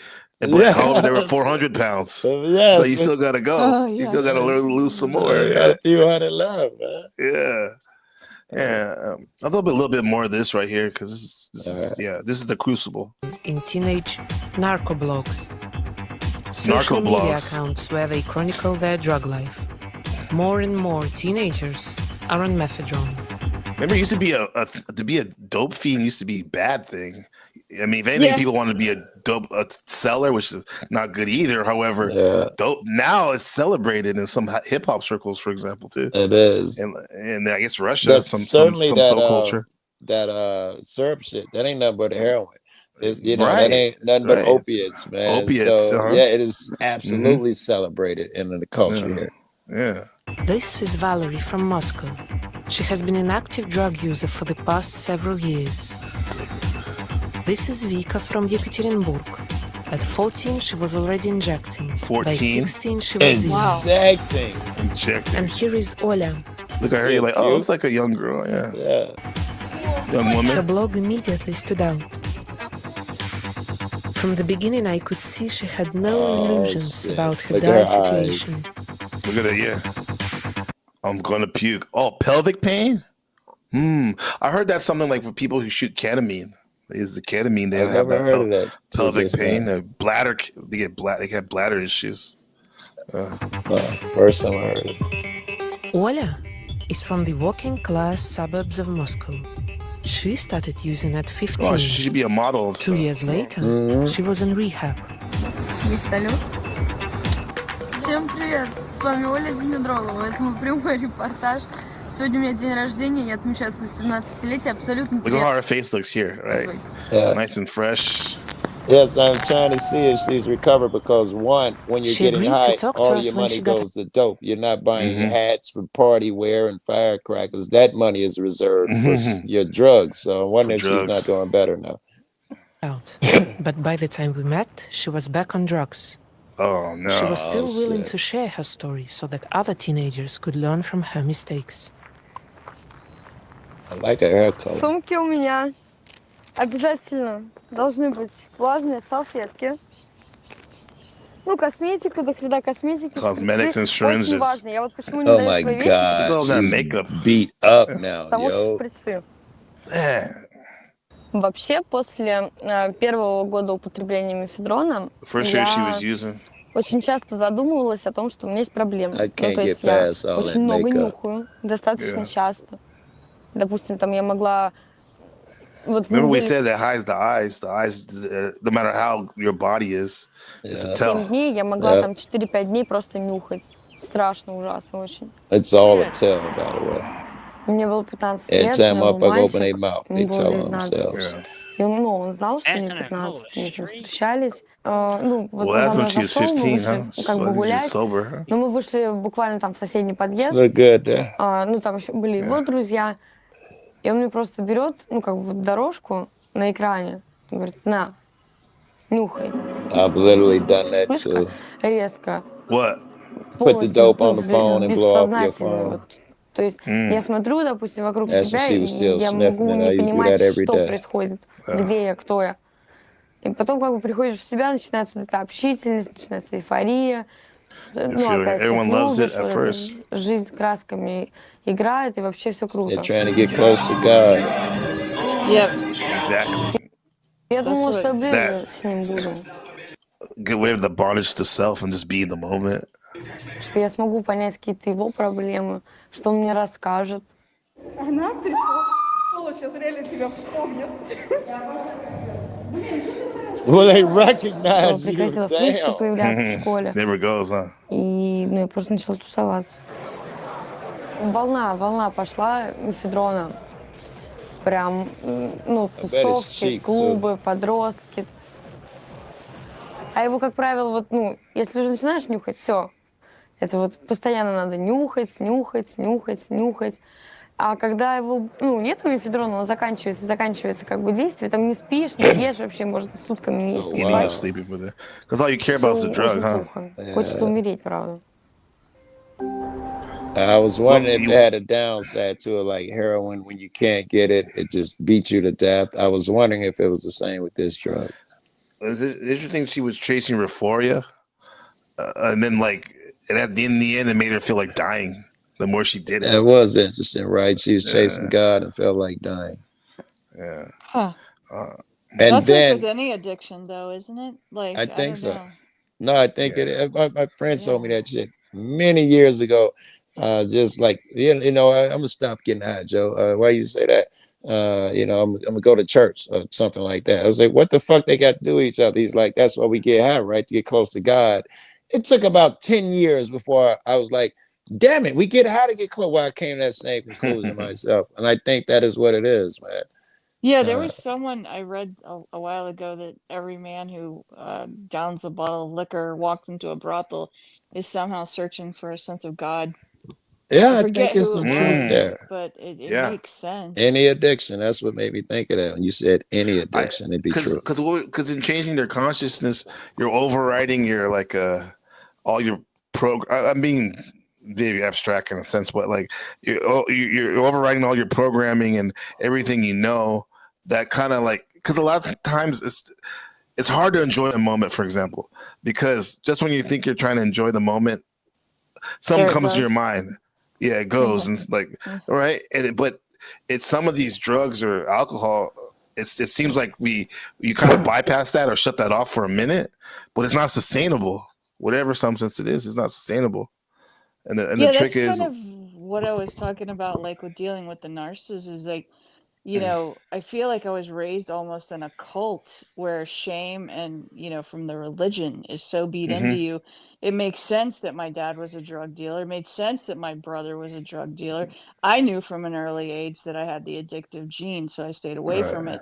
But Yeah. I still had the religious part, you know my story of going to Catholicism, and I felt Yeah. even there I was close to death, and it's like everyone's like, "Oh, you'll be a saint," and shit like that. But that's where I'm like, okay, stand in your square and be unashamed and be arrogant, like Joe was saying, Yeah. of just because you have the right to exist. And that's where I feel like shame just holds people down. And it doesn't make Yes. any sense It that like does. most addicts have a root of shame that they're trying to Yeah. escape. And instead, I'm just more like, this is my crazy. I am fucking good with my Everybody crazy, you has know? a crazy that everybody has a different Yeah, one than yours. So even if everybody's not addicted, they got their own crazy, as you just put it, exactly. man. Yeah. it's the shame of not being at its core. It's the shame of not being comfortable with whatever you are. Truly, Right. I'm running to so make you're trying to cover it up. tea, so I'm leaving you guys for a minute. Okay. Then he was and James and Joe. You gotta help me out with this video. This next one's kind of man. It's like metaphysics, layers of reality. So It doesn't make any sense, and up, I chat? don't mean that as an exaggeration. We know more about the surface do of a destroy distant family. planet dozens of light You're right, years away Markella. than we know about our own existence. We understand more about the forces that govern black holes than we do about why we have a sense of self. The thing we call reality collapses under even the slightest scrutiny. Yet, it's something that every single person who has ever existed has experienced. That is the paradox of reality. It is simultaneously the most familiar and the most mysterious thing we will ever encounter. Any thoughts? It reminds me of my friend when I was early in college, and I was telling her something about something that was kind of just disturbing. She's like, "Stop! I don't want that as part of my reality." And I've thought since then, I've used that line a few times. I'm like, that's a Yeah. really, I didn't know that was an option. Yeah. Just to say, oh, I don't want that as part of my reality. You have It's choice claiming over your it. power. Claiming your Yeah. power by putting up your boundaries. Yeah. Mhm. Yeah. A lot of us take us a long time and many trials to learn that. Jesus. That would have saved me a lot to know that. That you can choose your reality. Yeah. Yeah, I thought I was almost like I use this analogy to talk about Pisces, but fuck it, I see myself like that a lot. In a sense of like an amoeba sometimes, a single cell organism that doesn't have any other movement than what it's put into. Like where you're floating through the ocean and you just go with the tides. Yeah, you go along to get along. Yeah, so much. That's why I was always everyone's friend. I was Gabe, Gabe. Yeah. But then that Taurus rising in me was like it only could take so much, and I just explode every now and then. I yeah. used to be like much more friendly, sociable, polite, all of that until like I went through that dark night of the soul with the Catholic Church and everything, and then getting on the other side, and just in the last few years, ever since probably lockdown. And I said that, even when lockdown was going on, I'm like, I think people are finally going to realize no one's got the answer. We're all kind of crazy here. It's Right. a matter of what level of insanity are you willing to take it to, but stop pretending that we need to go back to that time before then, because it wasn't as healthy as we thought. You know what I No, it mean? wasn't. Or it wouldn't have happened that way. So I don't know. At this It was point, I'm just kind of like, people have to embrace their own kind of crazy, and you can't be comfortable with it, but you can, I don't know, going along to get along. If it's not good for the tribe, it's going to hurt the tribe, it's gonna erode it. Like a corrose is metal or something. Yeah. Yeah. Speaking of a guy trying to not go along to get along, not to. What's Oh, going what's on? Crawling clown, the crying clown. Wizard. What's up, Wizard? Wizard, you're on mute. There you go. I think it's on mute. Oh yeah, you're muted. Y'all have a great one. I'm gonna go ahead and go. I'm falling asleep over here. Bye, James. All right, James. We soothe you, rock you to sleep. Good night. Thanks for I'm coming gonna up, jump James. off in about 10 minutes myself, but yeah. Okay. Thanks for having me. You're welcome. Thanks for coming up. Yeah. Sure. Wizard, go ahead. You're still muted. Muted again. Come back on. Let me see. I guess he'll try to come back on. Okay. Plug what? There we go. Reality. There he is. Hello? Mic check. Yep, we can Copy hear you. that. Good.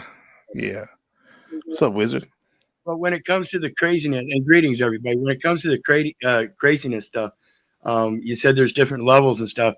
And we also have to understand those different levels. We are conditioned to accept certain levels. So when you're conditioned to be able to accept all levels of the craziness and still live a normal life, I think that's the best aspect. We're getting into a society as we see today where there's a lot of crazies out there. And if you can't deal with them, guess what? You're going to be looking into the abyss, and you have to be able to see the stuff and stay away from it while still being able to accept its existence. Right. I remember that I've had this up ever since Wizard. You said it last month. This banner looking into the abyss. Yeah. What happens when you look into it too much? That's what this is. You look into it too much, you end up being the old man at a young age, all hunched over, and this is your world. Blinders. Right here. Yeah. Yeah.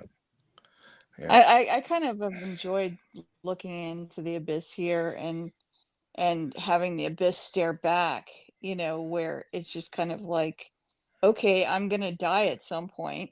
What am I here to learn? You know, and then figure that out, incorporate it into my reality, like I was telling you, with a lot of it was from narcissism growing up, addictions, cultish, shame stuff, and then being around some of the craziness in the panel verse has helped me garner my backbone that I had when I was younger. But I had it when I Yeah. just didn't care. And I think that's part of it. I don't know if like care is even the right word. It's not Yeah. being afraid of It- what's in the mirror looking back. Yeah, I think it's awareness. It's a discernment of your own awareness, your own objective observance of what's real. And most people live in a subjective life, and that's that me, self-centered stuff.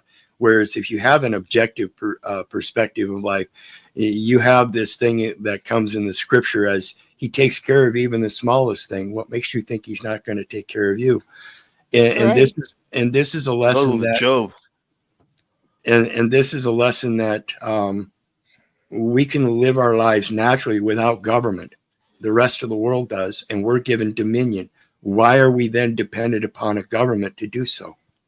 That's the false patriarch. Oh yeah, I don't ascribe to it. I try, and I've purposely, ever since probably 9/11, I've purposely avoided things like the news, the media, all of that, because I realized it stressed me out. It made me more toxified. It doesn't do anything good for my health. But I think in the last month or two, I have also purposely integrated a lot more laughter, because when you look at the biological cells under a microscope, you can see all of this stuff hitting, you know, bad cells and trying to do their job, and they're shut off. But the one thing that changes it around is laughter and humor and being joyful in the moment, and really working on that mindset. And probably, Gabe, it's a lot of like working out since February. You know, it's not only Right. just laughter, but it's I'm down 15 pounds. Not that I'm not losing any more than that. I don't need to. But Damn it! I was going to say, send it my way. I'm trying to gain it. So you don't have any more to go. But yeah, and like all of that, along with just being like happier and choosing that for myself, and not really caring what anybody else wants to judge me as, because it's none of my business, for one, what they judge. And number two, it's not my problem. It's not my script. It's what they want to inject on it. It's not my problem. You know, I don't own it. And so it's just been kind of liberating in that regard. It sounds like you lost more than 15 pounds. It sounds like you lost so much that might have been holding you back. Now you're like, wow. Well, I'm happy for you. And that's a good point too. And that's a good point too, because that's one of the things I realized about myself when I first came on these panels. It was only because I got lung cancer. I was out there in the workforce and I got lung cancer. So I ended up on the couch, and so I ended up, because of that, on these panels. And in the beginning, people saw me as an angry old man. And that's because my health was not so good. When I started taking care of myself and trying to deal with the cancer thing, and I really settled into that and changed my diet and everything, decided, wait a minute, in my reflections on this metaverse, it was going through. And that's why people think I'm this angry old man, because I'm not. I've always been a real decent person as far as I'm concerned. When you get to meet me, I'm diplomatic, I'm respectful. I was brought up as a mama's boy, you know, being etiquette with adults. And I was very strict upbringing in that. And so the disrespect that I see on this metaverse is much easier seen in my eyes, that people don't act like that in real life. It's only when they get on this metaverse that their feelings start flying and stuff, because I'm still in a environment where people are respectful and decent, and they don't do that. So when I came in this metaverse and I started reflecting about that, I saw me doing that the same way. And I didn't want it carrying out in my IRL, in my real life, because that's not who I am. So that's why I'm getting away from the drama panels and all that. And I really don't care about it. For what you said here, it's really not my problem. It isn't. My problem is me, not somebody else's opinion of me. Right. And that's where I'm very different insofar as like that, like what I was telling Gabe earlier, the 7-year cycle. I moved from Texas 7 years ago. I love Texas. I don't care what anyone else says. I'm sure Cynthia and Landry will back me up there. It's a cool state. But I moved to a place where it is very toxic, where there's just shit talking and gossiping and just drama over the dumbest things.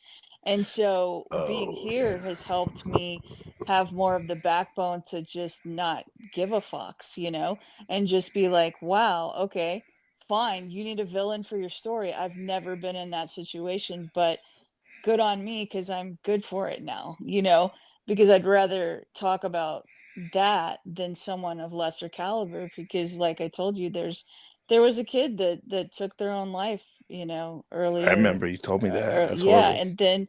and then I got I didn't even tell you the demonized situation over the summer, which is just been a hilarious escalation. But this other kid who was friends with one of my kids threatened to off themselves on my watch when I was going to the gym. They went to the gym and trauma dumped, and so I ended up having to call the police, and the dad threatened me. And I'm like, really? You didn't take your kid in for medical, like the stuff that we were talking about earlier. There was medical neglect sometime last year, so that CPS or something else had to get involved. And this was again, so I didn't trust them to take their kid to the hospital. So I had to call the police. And so it's just been like that kind of drama. And I'm like, okay, what am I supposed to learn here? I'm supposed to learn I'm in a kind of narcissistic, culty type culture. And you still have to stand in your square and know that the stuff that I've been through that wasn't like this is helping me endure, whereas other young people aren't. I don't want them to implode them. I don't want them to take it so seriously they just self-exit. It's not worth taking so seriously. Right. And you have it down there. You have it even more than me. I have like my son's in second grade, so I have to hear about through my wife more or less when she tells the stories that Ben tells her from about school, and even in their second grade world, there's still these dramas and very very dramatic things going on, right? But you have high schoolers and whatnot, like so you're privy to a lot of things on the front line of kind of like what the panelverse is, and it could be seen this on a lower degree, the cult of personality. And I've noticed that I'm always coming to these realizations, and I use the panelverse as my testing ground. And I really believe that for me at this point, this is the closest this community, whether we like it or not, this community is very resonates with me going to school. When I was in school in those communities, smaller communities, because I went to Catholic sitting around the same lunch table. It's so much. It's so. But you know what the beauty of it is now, and we're all talking about it, is just like when you have children, you kind of relive your childhood through them in a sense. Hopefully you're not pushing them away or all that. No. But I'm getting a chance to go through my childhood with an awareness, my schoolhood with a higher awareness. That's why I think I'm having such a good time. And that's why also when I fail, it's so much like, God, you should know better. You should know better, right?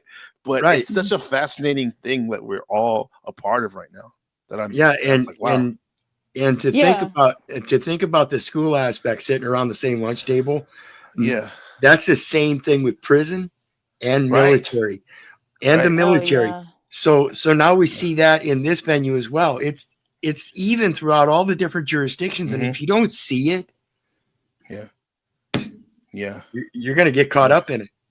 Yeah. What is that though? I've gotten caught up in it a couple of times when I was trying to feel it out, because I like to observe things for a long minute before I just jump into the, like, I didn't learn to dive till I was much older, because I jumped in head first. No, I do that with some things, but not most things. I like to observe and figure out what is it. But I got pulled into a few of these things, these various dramas of like Yeah. people just, oh, you like this person, or oh, you defended this person, therefore I'm not going to talk to you. I'm not going to let you sit at my lunch table. Or oh, I don't really do cliques, as they form their own clique, and I'm like, what is this? Because even in high school, I was like, I'm going to do my own thing, just because my family life was so rough then that I enjoyed school. It was my escape, and I was kind of popular. I went between different crowds, so I didn't have like this hellacious experience at school that a lot of people have, you know. And so encountering that with my kids and seeing actual, I guess, kind of bullying stuff, I guess you would say, it's new to me. I didn't experience that kind of stuff. And so I'm just kind of like, oh, I need to teach my kid to have more of a backbone, you know, Yeah. and tell them, if you have to throw down, I got your back, and you won't get in trouble at home if you need to put hands on a, you know, whatever, Yeah. to defend yourself, because, you know, that happened last year. And I'm like, okay. But Yeah. Now you got, you like zoomed out. Yeah. Think about yeah, all the yeah. times if you went back to see, like, well, now, like, oh man, that person could have used a hello or check-in. The people that we just like, because I was always cool with people, but it doesn't mean Yeah. I would check in with them though all the time. Yeah, I don't know. I've heard like I went to like one class reunion, and I heard that like you were always one to like seem like you cared and you were carefree. I'm like, oh, That's okay. good. And then they told me things that I'm like, I don't remember that. You know, I'm just Yeah, you not didn't see it keeping like track. that. Yeah, I'm just kind of, I was more trying to survive my family. So I wasn't Yeah. like really focused on how I was helping other people. It was just more like, yeah, you know, but Thanks for having it's me up, weird. brother. All right, brother. I'll see you soon. Thanks for stopping by and blessing us. You bet. Thanks Nice for seeing you joining again. our lunch table. Yeah, anytime. Yes, Anytime. brother. Anytime. I feel comfortable bring my whole tray and maybe a couple friends. Be That's blessed. awesome. Always. Yeah. You Thank too. you. All right, Wizard Legend. Wizard's cool. Yeah. Very I'm cool. probably gonna need to jump off now too, though. Okay, yeah, it's all good. Yeah, it's all Yeah, good. I got a I'll test in close the it off with morning. this. Oh, I have to. You have a test. I have to give 2 tests in a couple Oh, hours. fun. Yeah. Yeah, It's a that's short. It's a funny. short week. It's a short week, so I got to cram a lot of lessons in 2 days worth of lessons into one day. Good But it's luck with okay. that. It's awesome. Yeah. That's okay. More on the students with their tests, but it'd be a good chance to talk about some stuff. That's yeah. Anyway, but and congratulations and on all your accomplishments. I love it. I love the gym stuff, Oh, especially. thanks. Yeah, Yeah. yeah. I really like that. I like Yeah. your focus on that too. You Yeah. know, things that are It'll be positive and healthy for us. yeah. It's Yeah, great. Yeah. I mean, I'm literally trying to streamline. I mean, have it cross reference my outside life and online life. Yeah, That way, it's so much easier. I like Yeah. the name much better than NPC. That's Yeah, that's yeah. it's much cooler. There was a lot to go up from, right? Yeah, that was awesome. Yeah. Take care. All right. Thanks Good for luck having on me your up. tests. All right. You too. Thank Peace, you. sis. Wait, sis. Can Uh-huh. you when you have a chance, because I know you're busy, can you give me one of your downloads astrology or whatever one of these days? Again, like in terms of like, because I know we don't have Discord or whatever, but like I miss that. One of those ones when you tell me like this resonated with this and this, yeah. On So your when you chart? ever have a chance, so With your yeah. chart specifically? Yeah, with my chat. Just what you were doing before you got rid of Discord. Like, remember how you would tell me like sometimes like, oh, this is resonating with What's the going moon or on whatever. like with the Yeah, eclipses? Like yeah, there's all an that stuff. eclipse that just happened in September, and that one was that's kind of been wild because it was a solar and then a lunar. Both of them were Okay. Virgo Pisces. So that would fall in your Virgo Pisces house would be 11th and 5th house for you. Is that where I Virgo think that's Pisces? right. Yeah. Yeah. So that would be 11th house is like the house of gains and the house of friendship and collective. Mhm. It's the Aquarius house. And then fifth house is Leo, your right? children and artistic endeavors. So Right. those two are your focal points for kind of Okay. like the next 6 months of, kind of like what you're doing here. You're taking it to a next level with groups, and that's something I said to Landry, I think last week. I think the panel verse is what you create it to be. I don't think it's stuck in some old school paradigm of No the way way. it started. I like the fact that you and Landry bring a completely new and different energy into the realm, similar to what Dusty did, a few years Right. ago. You bring Right. your own new energy and it resonates and it creates something new. It's not like something that has to be the way it's always been. Does that make sense? So That I makes a like lot that of sense. creativity. Yeah. Yeah, it's not stagnated. Yeah, Yeah. we're making it Yeah. happen, all of Yeah. us. I Yeah, like so that. that's a lot to go on. I appreciate that. I'm gonna Of marinate on course. that. Okay, Yeah. Okay. Have a good one. Bye you too. bye. Bye Thanks bye. for having me. Yeah, see you next time, my friend. All right, so yeah, um, Doctor Head, I think you're gonna like this in Zephyr. To throw you in Zephyr was thrown in the pool by her father. That's crazy. Yeah.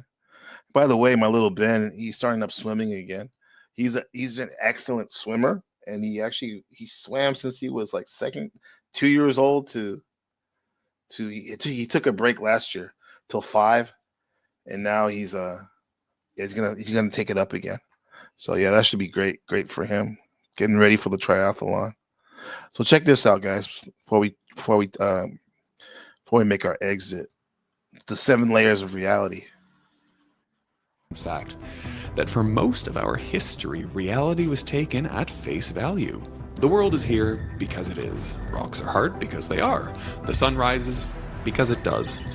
Asking why was considered a bit of a fool's errand, like asking why water's wet. But eventually, those cracks started to appear. Philosophers, mystics, scientists, and ordinary people in strange states of consciousness all came to the same uncomfortable conclusion. Reality isn't as straightforward as it looks. If reality is so obvious, why do your senses contradict themselves? Why do entire traditions describe the world as an illusion? And why do physicists, the very people who claim to be the keepers of certainty, tell us that matter is mostly empty space, time isn't absolute, and nothing is as stable as it seems? The rabbit hole of reality goes deep, way deeper than you think. From personal accounts of altered states to sprawling systems of philosophy to cutting-edge science, we find the same impossible situation. What we think of as reality comes in levels, and the deeper you go, the stranger it gets. Okay, level 1. So let's dive in. 7 layers of reality. Level 1. Level Consensus 1, reality. the consensus reality. Level 1 is the surface, the one we all start on, the one we all more or less can agree on. Call it consensus reality. This is the world that you wake up in every morning. You brush your teeth, grab your keys, head out the door, and everything seems straightforward. Tables are solid, water's wet, and if you stub your toe on the way out, it's going to hurt. Things remain where you left them. Objects Careful, have Zephyr. boundaries. Everything else seems to be navigating the world the exact same way that you are. Consensus reality feels self-evident. The ground feels like ground. The air feels like air. But if you push just a little harder on these everyday assumptions, everything you would starts like to that. wobble. Take your senses, for example. They're the only reason you believe that the world is out there. And yet, your senses are notoriously untrustworthy. Optical illusions trick your eyes. Mirages bend light into landscapes that don't exist. Phantom limb syndrome convinces amputees that a leg that has been cut off is still there. And this mirror trick literally convinces your brain that a fake arm that you put there by yourself is yours. Hallucinations create voices and visions out of nothing. Even something as simple as color blindness shows that two people standing side by side can be experiencing the world in completely different ways. That's why I've dabbled in the thought of consensus reality is a mass hallucination that we all agree on, right? and anyone who challenges that, a lot of times is seen as a threat, or if they're have enough grace and wit, an innovator, because a lot of times they'll bring out something like never seen before. Consensus reality is far less solid than it seems. Rather than objective truth, it's a stitched together agreement, a kind of unspoken contract between nervous systems that says, yes, this is the world, let's all pretend we're seeing the same thing. But at this stage, reality is just the stage set, the furniture of existence. And yet, as with any stage set, you can't help but wonder what's behind it. The rise of social media was meant to lead to greater human connections, to create a virtual amphitheater where we can spread our ideas and learn from one another. Unfortunately, it has instead become just rooms full of echo chambers, and even worse, it has become the death of our privacy. Our opinions, wants, and desires are all being tracked, categorized, and sold on the black market.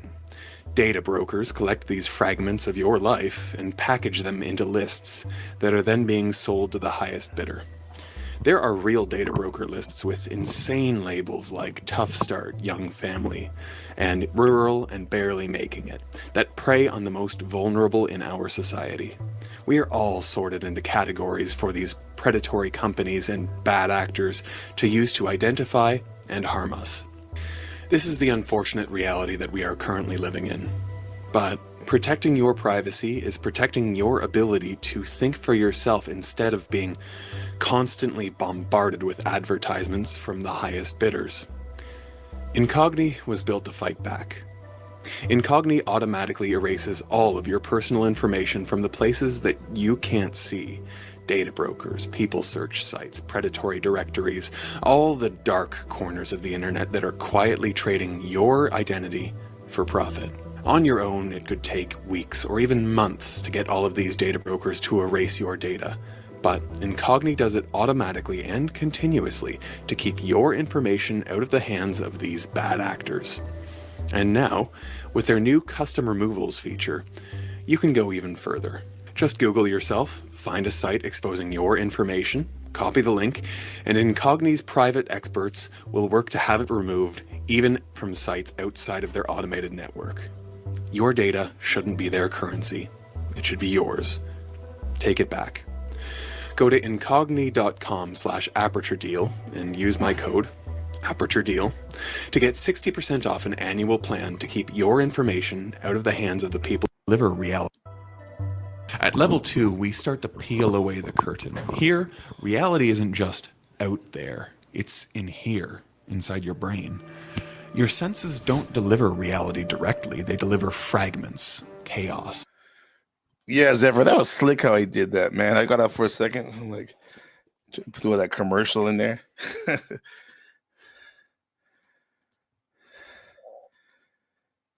And your brain has to do the heavy lifting of turning that chaos into something usable. Vision is the easiest example. Light enters your eye, hits the retina, flips the image upside down, and sends an electrical signal down to the optic nerve. What your brain actually gets is a scrambled two-dimensional pattern of electricity. Your brain then has to flip it back, stitch the blind spots together, and fill in those missing details. What you think of as seeing isn't the raw feed from the world, it's a best guess reconstruction. And it's not just vision. Time itself gets stitched together. Your brain takes discrete moments, like still frames in a movie reel, and smooths them into what feels like a continuous flow. That's why you don't perceive the gaps. You're welcome, man. I don't like the meter that much. Can palm a card without you noticing. Your brain edits reality like a film editor, cutting and splicing, hoping that you don't catch the seams. Smell, taste, touch, all of them are selective, biased, and tuned more for survival than for revealing or expressing truth. Dogs hear frequencies we don't. Bees see colors that we can't. Birds navigate magnetic fields that we can't even perceive. Your reality is not the reality. It's a narrow slice, a customized interface your species evolved to handle. The philosopher Donald Hoffman calls it the user interface theory of perception. Just like a computer desktop. User interface. This is what the mouse was called. The user interface. It's a module something, but Jobs bought that idea from Xerox, and he renamed it the mouse for his Apple 1 and 2. Right, the user interface. What's Terrence McKenna say? What do we say now? Our reality in the now can be seen as the felt presence of direct experience.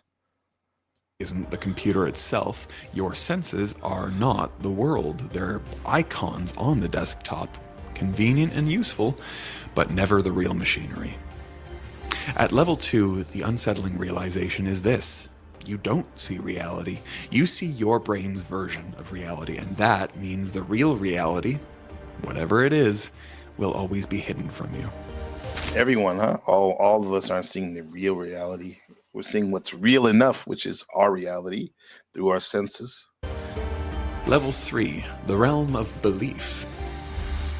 And so you're saying the realm of belief is even deeper than the realm of perception. Level 3 is where things start to get really slippery, because here, reality isn't just perception, it's interpretation. Take money. Physically, it's just paper, ink, or numbers flickering on a server somewhere. But socially, it's a force that can dictate where you live, who you marry, and how long you survive. Money has no inherent reality. Its reality comes from collective agreement, belief reinforced billions of times a day until it feels as solid as granite. Or take borders. Look at the Earth from space, and you won't see any lines dividing countries. But down here, those invisible lines decide whether you're free or imprisoned, safe or endangered, wealthy or impoverished. They're abstractions, concepts, but they shape lives as powerfully as mountains and rivers. Even morality itself, our sense of right and wrong, is built on cultural frameworks. Cannibalism might be a taboo in one society and a sacred ritual in another. Marriage, gender roles, honor, justice, all of them realities that we live inside, but realities that are made of man-made ideas. Ideas that can bend and change over time, stretching and collapsing to fit the needs of the group. This is what the anthropologist Clifford Geertz called webs of significance. We are suspended in them, we spin them, we get tangled in them, we pass them down from generation to generation. Level 3 reality is not physical at all, but it is no less real for it. Ideas, beliefs, and shared symbols create worlds we inhabit as fully as any physical landscape. The World and Its Symbols, very famous book and concept by Carl Jung, Dr. Carl Jung, right? And symbols are related to beliefs. But here's the kicker. Because this level is built on interpretation, it can fracture. Competing realities can clash. One group's sacred truth is another's absurd fiction. And when those realities collide, wars are fought. Nations... Panel versus drama, huh? Skirmishes. We're dealing in the world of beliefs, partly, huh? Fall and entire ways of being vanish. At level 3, reality is no longer something you just see. It's something you participate in, construct, and maintain. But if reality can be constructed, what does that mean about the layers that are deeper? Level 4, the realm of science. Halfway there, huh? Science, huh? At this level, reality really stops playing nice. Up until now, things felt at least somewhat stable. Shared objects, sensory reconstructions, cultural agreements. But when science digs deeper, that entire foundation cracks open. Take matter, for instance. Everything around you feels solid. The table beneath your hands, the floor underneath your feet. But zoom in far enough and you'll find that what you're touching is mostly empty space. Atoms aren't little billiard balls all clumped together. They're ghostly probability clouds surrounding a nucleus that is itself almost entirely nothing. If you scaled an atom up to the size of a football stadium, the nucleus would be a grain of rice on the 50-yard line, and the electrons would be like gnats buzzing somewhere in the nosebleed seats. Everything else is just empty, and yet you feel solidity because of the electromagnetic forces between the atoms that are resisting each other. You never actually touch that table. Your atoms are simply repelling its atoms. Or consider time. To your everyday mind, time flows smoothly forward, a river carrying you from past to future. But Einstein's relativity shattered that illusion. Time can stretch, bend, and warp depending on how fast you move or how much gravity you're sitting in. An astronaut orbiting Earth for 6 months will return slightly younger than their twin on the ground. And that isn't science fiction, it is experimental fact. And then there's quantum mechanics. If relativity bent reality, quantum mechanics completely blew it up. At the atomic scale, particles don't exist in neat positions. They exist as probability waves, mathematical smears of possibility. Only when you measure them do they collapse into something definite. It's as if reality refuses to pick a shape until you're looking at it, as if it's saying to you, well, I'll only be there when you're there to notice me. Like how the toys in Toy Stories only act as toys when humans are around. What's even stranger is that particles can be entangled, linked, in such a way that changing one instantly changes the other, even if they're separated by light years. At this level, reality is no longer intuitive. It's not the stage set that you walk around on. It's a bizarre, counterintuitive, almost dreamlike structure of equations and paradoxes. The philosopher J.A. Wheeler put it bluntly, no phenomenon is a phenomenon until it is an observed phenomenon. In other words, observation doesn't just reveal reality, in some sense, it creates it. Level 4 leaves us with a deep unease. The very tools that we use to prove reality end up undermining it. The microscope and telescope don't just show us more reality, they show us that reality itself may be slippery, provisional, and stranger than we can imagine. Level 5. The deeper you look into that telescope or microscope, the more you see the fractals changing and whatnot. The deeper and deeper you get, like it's literally processing the reality as we go. Level 5, the simulation level. Oh wow. Simulation layer. If level 4 dismantles reality, level 5 reimagines it altogether. This is the level where philosophers, futurists, and scientists start asking, what if there isn't a base reality at all? What if all of this is just a simulation? The idea is simple. Almost too simple to admit. It's like, okay, who made it and why? God, because he wanted a reality show test for his children. If it's possible for civilizations to create highly realistic simulations, worlds as vivid as our own, then statistically it's far more likely that we're in one than not. After all, our base reality could spawn thousands, millions, even billions of simulations, and if so, the odds that you are in the real one are vanishingly small. This argument, popularized by philosopher Nick Bostrom, forces a radical reconsideration. Imagine that your senses, your body, your memories, even your deepest emotions are just data being rendered in real time. Imagine that the laws of physics are simply the engine of this universe and that gravity, time, electromagnetism, and all of that are just the underlying code. And here's the unnerving part. From inside the system, you would never know. Just like a character in a video game doesn't realize they're in a game, we may be unable to perceive anything beyond the walls of this simulation. Every glitch could be dismissed as coincidence. Every anomaly could be patched. Of course, not everyone takes this literally. Some see the simulation hypothesis as a metaphor. Maybe we're not in a computer, but reality does behave like a coded system. Emergent rules generating complexity, layers stacked upon layers, illusions stacked upon illusions. Whether literal or figurative, the simulation question makes one thing clear. Reality may not be ultimate. It might be nested, a copy of a copy. And if that's true, then what we call real is just the interface, just the rendered... The human is universe into itself. Is the human a copy of the creator of all of this? Software of a program running somewhere else. Level 6. Level 6. Mystical reality. Okay, here we go. Mystical reality. At this level, science and philosophy gives way to something older, mysticism. Because for thousands of years, entire cultures have been saying what physicists are now only starting to whisper. The world you see is not the real world. It's a veil, an illusion. Hinduism calls it Maya. Buddhism calls it samsara. Gnostics call it a false world or a trap.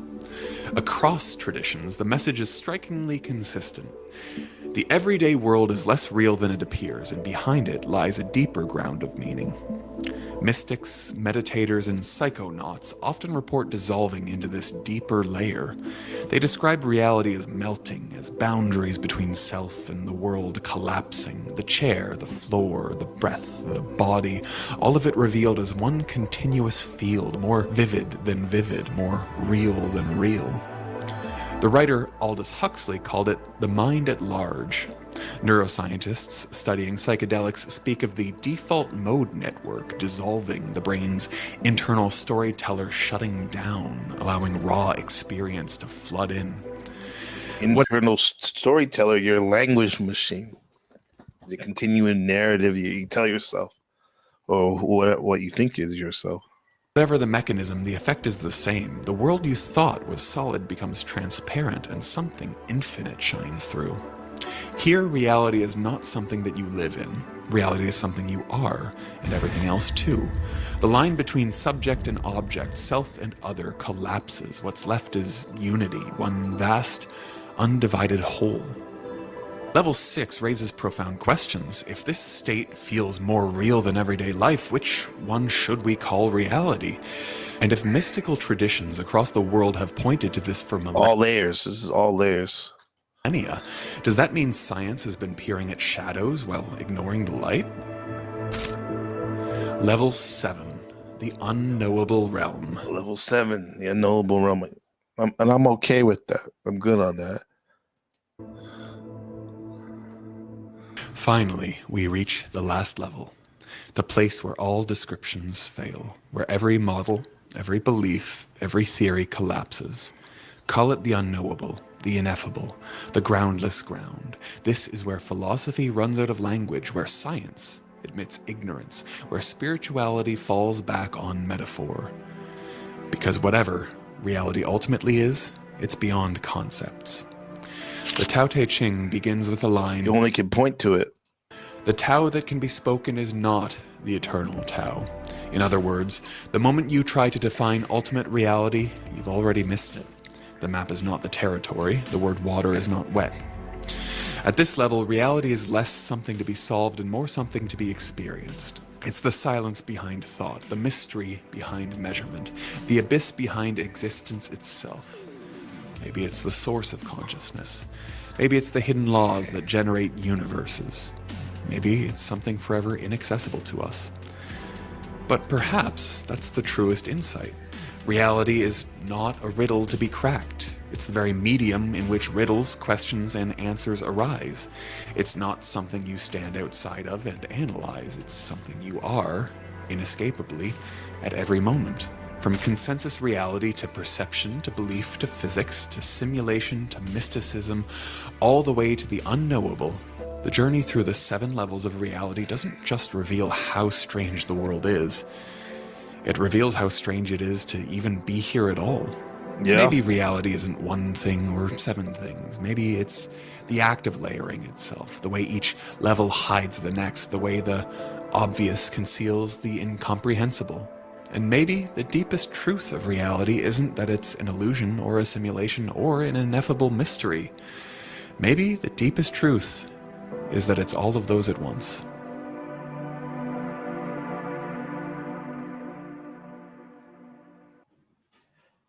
That was tight. Yeah, we can only point to these things, really. It's fun to describe it, to try to describe it, right? Do you guys think that there's a chat? Do you guys think there's more than 7 levels, or what do you think's really going on? Well, I'm sure, like we started off talking about Snafu, trying to heal. Then all of us are trying to heal in our own way. The book of Job, that story definitely has some takeaways. And I think what we can learn from that story is and then I can relate to the evolution of consciousness. I think that suffering, and this goes under the Buddhist lit, suffering isn't punishment, it's transformation. And questioning your belief is actually sacred work. Questioning what things that you're told is actually very special and part of our life's purpose, right? Definitely more than 3. Yeah. See, I always thought that reality was just one thing, and maybe it is in general, but in order to see what we need to see, sometimes we need to break things up.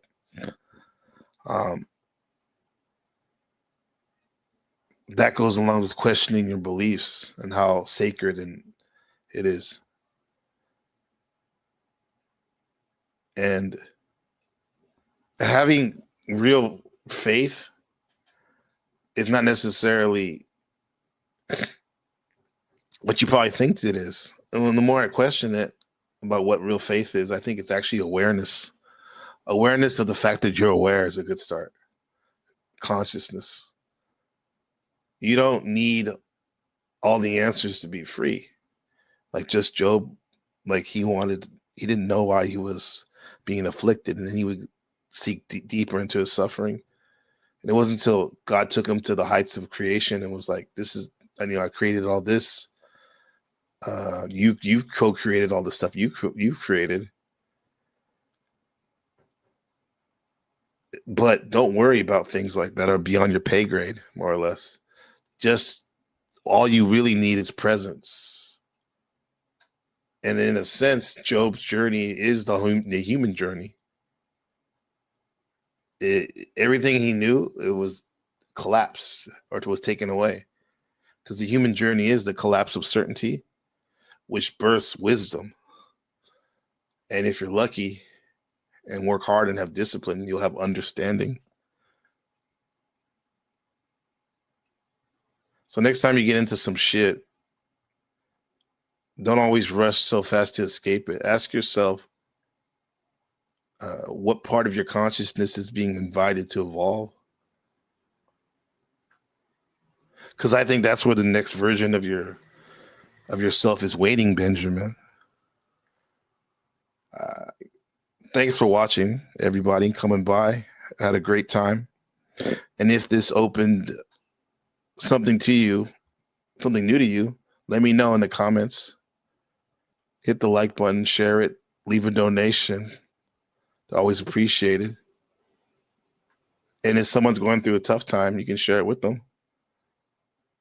And subscribe and hang around.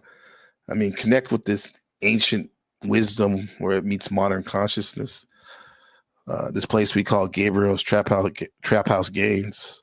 Shout out to Chuck as the sponsor of tonight's broadcast. Chuck in Tennessee. Shout out to Buddha, Zephyr, Markella, and all the other loved ones. Dr. Head, I see you.